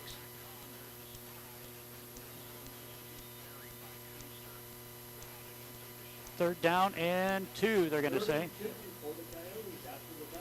Okay. Here it comes. They're going to say third down and 2. See if the Coyotes can get one here. Clock at 5:45 to go here in the final period. Kyle's trying to get to the 70 mark. Back to pass is the quarterback. Quarterback is getting rushed, and he is going to be sacked, and the ball is loose. Was he down? Now we have a late whistle. He was sacked out there by Cole Well, wait, Swanson. now we don't. Are they giving him the ball at the 21? Okay, the whistle, the official with the white hats blew the whistle, had him down to 21. Now they're going to go ahead and mark it at the 17. There's still going to be a loss. Fourth and we'll call it 7. So evidently the ball came out before he hit the ground. And the official was reaching for the beanbag to throw and blew the whistle at the 21. They'll play on. It's got to be Halloween, man. Sometimes, though, it just kind of gets this way when the score's at this point. 5 minutes to go in the ballgame. All Anselmo-Merna has been since it was 58-0 at the half. Pass. Quarterback will go back to pass. Going to go throw this one up in the air. Oh, Ryan Salzman turned around, and he can't make the grab. Great defensive play by the youngster, who is the intended receiver. The quarterback for Anselmo-Merna is Zane Drury. Who is that intended receiver? Is that number 22? Something, too. Looks like it was Owen Cantrell, the intended target. Again, the numbers are hard to see, folks. We apologize. 1, 2, 3, 4, 5, 6. Ainsworth has 7 players on the offense right now. And it looks like Furno is going to be the quarterback coming in. What I was getting at earlier, watching Ethan Furno, he is a junior getting up off the ground, but like I said, you had to be a stud back in the day when we had 70 guys on the sideline playing Class B 11-man football. Ainsworth still now only has 7 guys. That is now running back in. Who's that for Ainsworth? Number 12. Carlos Pedrera. Had to call a timeout to save that penalty. Yeah.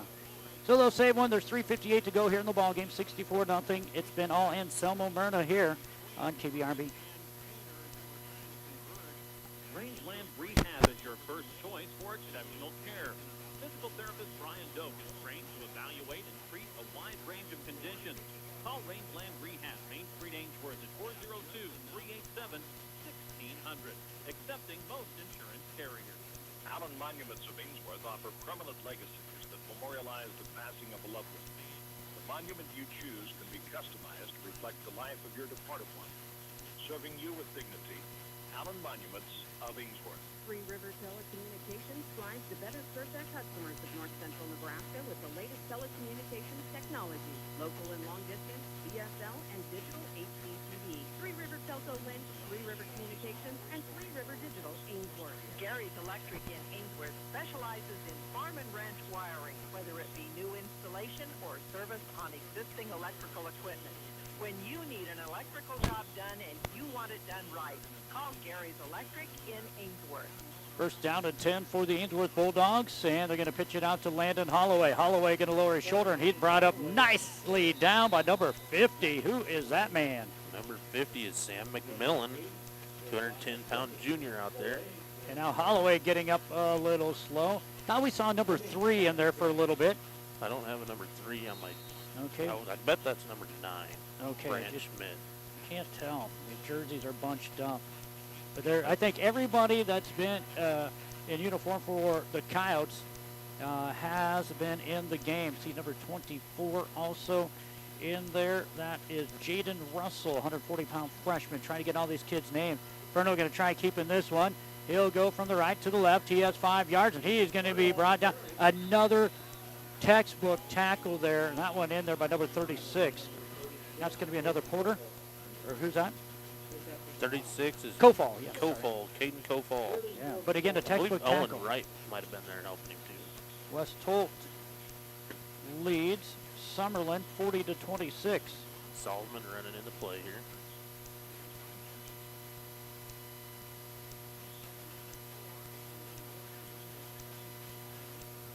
It is a third down. We'll call it 4 yards here for the Bulldogs. 2:38 to go in the ball game.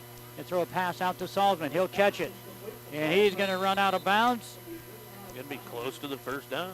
Yeah. Thought he was going to have enough for the first down. The officials still have not said anything. Now they do give him the first down. Yep. And the clock down to 2 minutes to go here in the ball game. In fact, 2:14 still and counting though.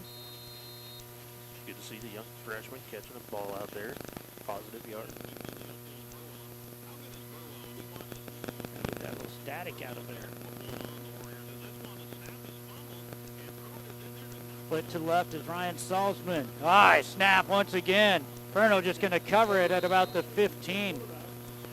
I mentioned this in the first half. Take another step back.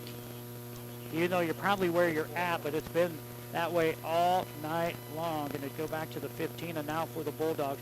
That will bring up a second down and 22. Make it, Good. Take a step back. High snap again. They're going to throw this one out to Salzman. He'll look for a block, and he'll get down to about the 20, about a 5-yard reception. Bring up third down and 17. Clock down to 1:15 and counting here again. We'll have our end of the game report coming up for you, and then we'll have our homecoming coronation coming your way. Throw it out to Blumenstock, and he's going to get back to original line of scrimmage and bring up fourth down at about 10. Boy, I tell you what, Butch takes no time in getting that ball back to Furno. That thing is snapped back, and you better be ready for it. Fourth and 10, clock down to 40 seconds. Bruno going to look to pass. He's going to throw this one up in the air, and it's out of play over towards Ainsworth bench. And the clock down to 30 seconds and still winding down. We'll see what Coach McGinn does as they'll try bringing in the football here.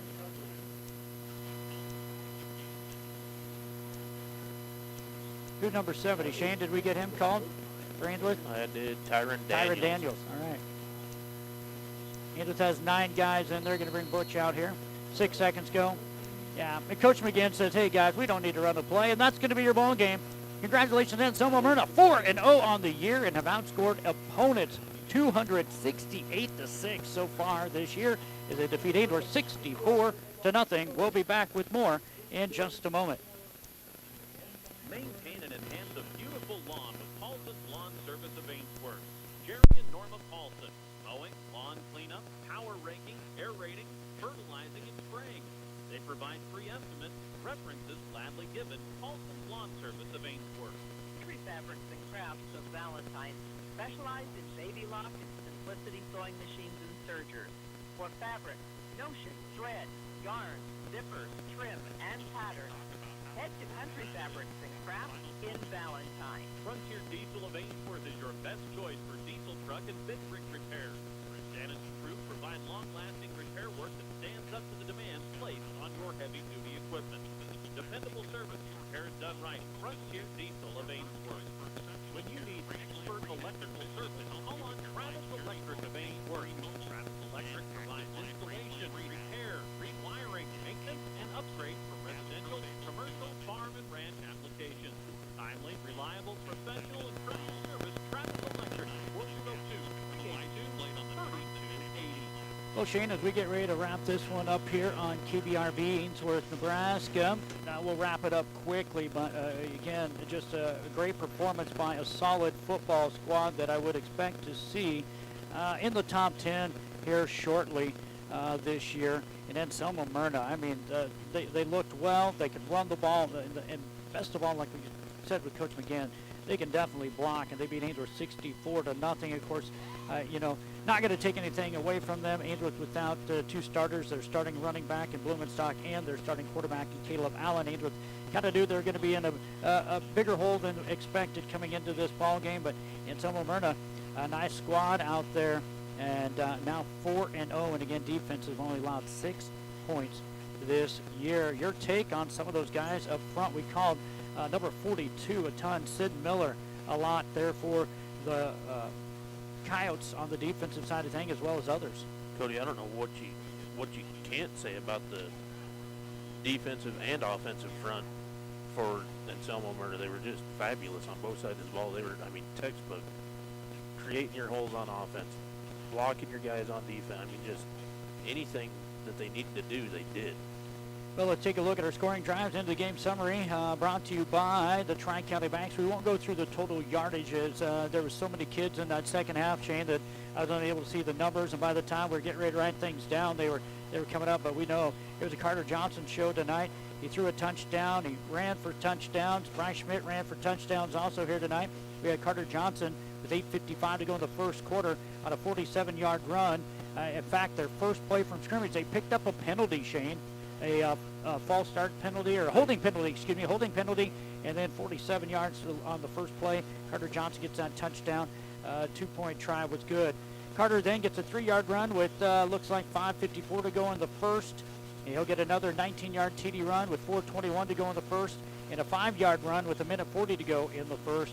And then he'll throw a touchdown pass to Brian Schmidt, 13-yard TD pass with 10:16 to go in the first half. Garrett Porter then gets a 3-yard block punt return. In fact, Ainsworth is standing back at about their 3-yard line. Porter blocked the punt, scooped it up, went in for a touchdown, and the Coyotes scored again.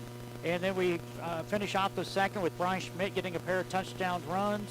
One on the 25-yarder with 6:50 to go in the second quarter, and a 9-yard run with 55 seconds to go in the second quarter. And then Bryce capped off his 4th touchdown, 3rd rushing, 4th of the night on a 1-yard run with 7:43 to go in the 3rd quarter. And we never saw the starters again out there for the Anselmo-Merna Coyotes again, 4-0 on the year. It is our end of the game report brought to you by the Tri-County Banks. Bank local, get rewarded for it at Tri-County Bank. Our free Casasa checking accounts offer refunds on ATM withdrawal fees. There's no monthly maintenance fee and no minimum balance requirement. Best of all, you get rewarded for doing things you probably do anyways, such as using your debit card, logging into online banking, and receiving e-statements. Stop by the Tri-County Bank at Stewart, Atkins, and Vassar O'Neill, or visit TriCountyBank.com. Remember, FDIC terms and conditions apply. We'll come back with Shane Kinnick and our first-class auto performers of the game. Stop in and see Mike Schrod, your State Farm Insurance agent on Main Street in Ainsworth for all of your home, auto, and life insurance needs. That's State Farm Insurance on Main Street in Ainsworth. Good service at a good price. See Mike Schrod, your State Farm Insurance agent in Ainsworth. For quick, efficient hauling, call on Paddock Trucking. Cattle pots, tankers, and flatbed trailers are all available. Short haul, long haul. Experienced drivers, on-time performance. Call on Paddock Trucking. Andrew Paddock, phone 402-382-8134. Well, here on KBRV Ainsworth, Nebraska, let's get ready to take a look at our first-class auto performers of the game. When it comes to vehicle sales and service, score more of first-class auto in Ainsworth. The repair shop services all makes, and their skilled mechanic can fix just about anything they can fit into the shop. If you're looking to get into a brand new or previously owned vehicle, check out their great selection. Why travel any other way when you can upgrade and save first-class auto Main Street Ainsworth? When you go first class. Check out the inventory online by going to firstclassautoainsworth.com. And Shane, let's first of all, for the winning Anselmo-Merna Coyotes, give out a couple of players of the games. All right, Cody. The first one, you can't not give it to him. Carter Johnson, what a stud out there on the offensive side. Did a good job on defense, too, but I think he ran it in for about 14 touchdowns tonight. Well, he ran for 4 touchdowns. He carried the ball 11 times for 174 yards, 2 for 2 for 31 yards, and a touchdown through the air. Can't do much better than that as a quarterback. The other one I'm going to give to Wyatt Lambertson. He was all over the place. I know he picked off one ball at the 17-yard line. He ran it back for a touchdown. It did get called back for a penalty, but he was making tackles all night long, all over the place. Just a good kid out there. All right, now for the Ainsworth Bulldogs. Cash Reynolds. I'd love to see how many tackles he gets credit for tonight, but he was in there on almost every tackle in the game. Well, and the thing is knowing Cash very well, I really thought we saw homecoming coronation. The cheerleaders are very happy to have such a great turnout this evening for the football game and the homecoming coronation. Tonight, we will introduce each candidate as they are escorted onto the field by their parents. The senior class candidates this year are Eden Raymond and Cash Daly. Eden is the daughter of Chris and Wanda Raymond of Ainsworth. Activities that she has participated in during high school include cheer, volleyball, track, speech, FFA, FBLA, A-Club, one-act play production, and National Honor Society. Honors that Eden has received include Roll of Excellence, Varsity Letter in Cheer, Volleyball, and Track, and the Ashley Ford Team Player Award. Eden's advice for underclassmen is, being fashionably late is never fashionable. Cash Daly is the son of Jeremiah and Crystal Daly of Ainsworth. Activities that Cash has participated in include football, wrestling, and FFA. Honors that Cash has received include Industrial Technology Student of the Year 2020-2021. The word of advice Cash has for underclassmen, which has been censored, and it is, success is like pregnancy. People congratulate you, but have no idea how much you went through to achieve it.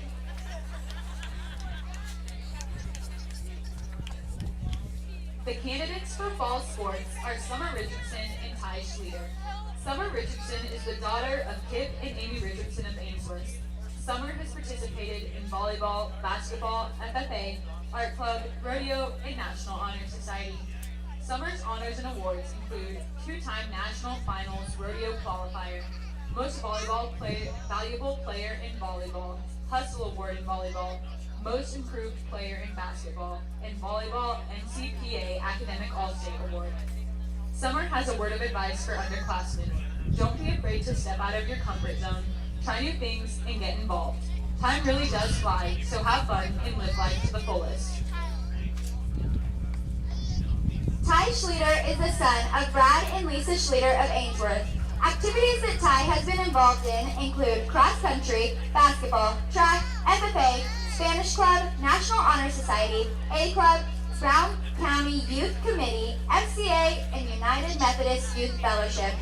Honors that Ty has received include State Gold in Beef Production Proficiency for FFA, 2-time Ainsworth Cross Country MVP, 2-time NSAA Class D Cross Country Medalist, Bryant Wilkins Most Valuable Teammate Award in basketball, and the Andrew Ford Team Player Award. His word of advice to underclassmen is, do things today that your future self will thank you for. The fine arts candidates are Alyssa Eartham and Ben Flynn. Alyssa Eartham is the daughter of Scott and Jennifer Eartham of Ainsworth. Activities that Alyssa has been involved in include speech, mock trial, one-act, cheer, cross-country, and FFA.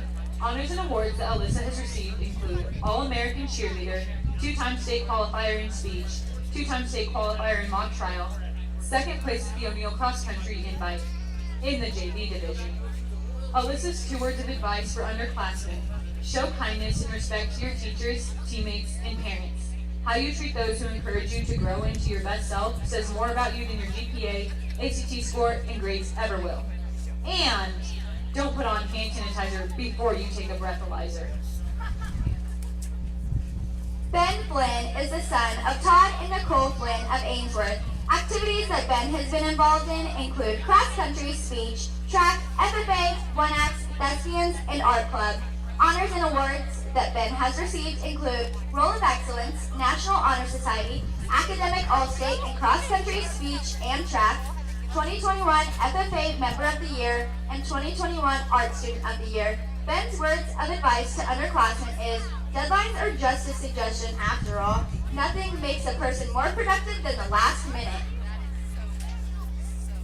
The A Club candidates this year are Maya Flynn and Cash Reynolds.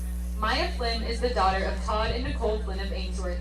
Activities that Maya has been involved in include volleyball, basketball, track, cheer, FFA, speech, one-act, National Honor Society, and A Club.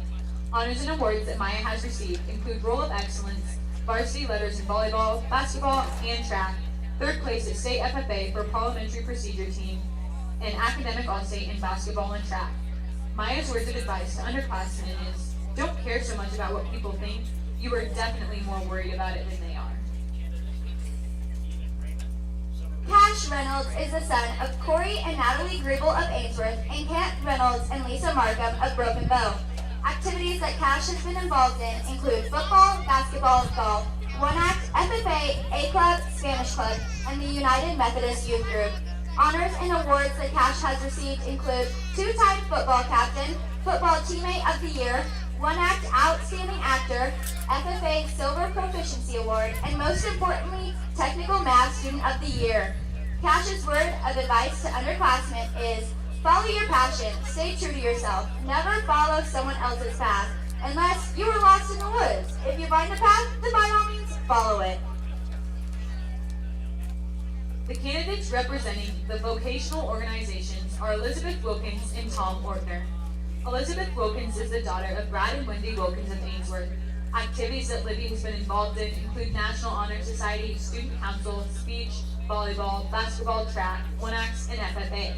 Honors and awards Libby has received include Senior Class President, FFA President, Volleyball and Basketball Team Captain, Volleyball and Basketball NCPA Academic All-State, FFA Parliamentary Procedures State 3rd Place Team, and FFA Ag Sales State Proficiency Champion. Libby's advice to underclassmen is, being early is overrated. Tom Ortner is the son of Ryan and Kate Ortner of Ainsworth. Activities that Tom has been a part of include cross-country, track, one-act, FFA, art club, A Club, and National Honor Society. Honors and awards Tom has received include 3-time state cross-country qualifier, FFA Star Green Hands, FFA Chapter Degree, and 2-time FFA State Proficiency Award. Tom's word of advice to the underclassmen is, cherish every moment of high school. It'll be 4 of the greatest years of your life, and it'll be over before you know it. So have fun and make the best of it. Before we crown the 2021 royalty, we would like to introduce our crown bearers, Sophia Ortner and Jet Hansmeyer. Sophia Ortner is the daughter of Ryan and Kate Ortner of Ainsworth. She is in Mrs. Alberts' 1st grade class. Sophia's favorite subject in school is math. and she likes computer time and playing at recess with her friends the most. Her activities outside of school include youth soccer, volleyball, pee-wee barrel racing, and she attends CCD at St. Pius X Catholic Church. Sophia's hobbies include riding her horse, playing with her dogs and her dolls. She also enjoys playing school. Jet Hansmeyer is the son of Jared and Lene Hansmeyer of Long Pine. He is in Miss Walker's first grade class. Jet says that his favorite thing to do in school is PE, art, and writing numbers. His activities outside of school include reading and playing with friends. He enjoys flag football, baseball, and jumping on the trampoline. Things that Jet likes to do include running, fishing, and playing with his brothers, and puppy Rambo. This evening, we are pleased to welcome back the 2020 Ainsworth High School Homecoming Royalty. The homecoming prince, Logan Hafer, son of Dale and Christy Hafer of Ainsworth. Logan is attending the University of Nebraska in Lincoln. And the homecoming queen, Madison Welch, daughter of Harlan and Kara Welch of Ainsworth. Maddie is attending South Dakota State University in Brookings, South Dakota. Now, for the moment we have all been waiting for. The 2021 homecoming prince is Ty Schleter.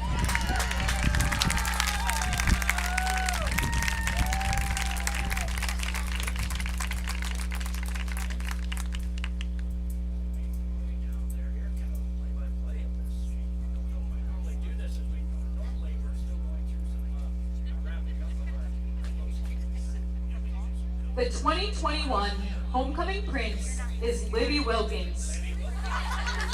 Princess, sorry Libby.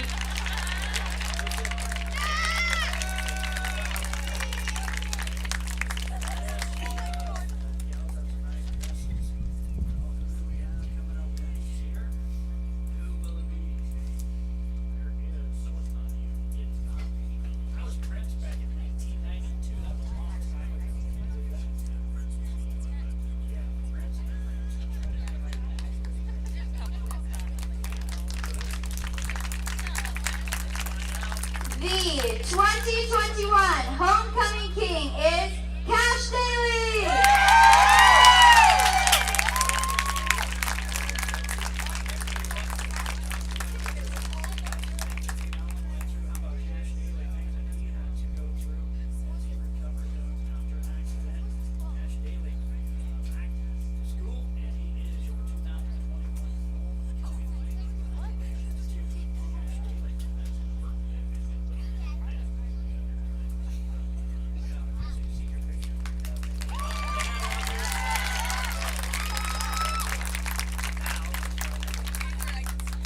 The 2021 homecoming queen is Summer Richardson.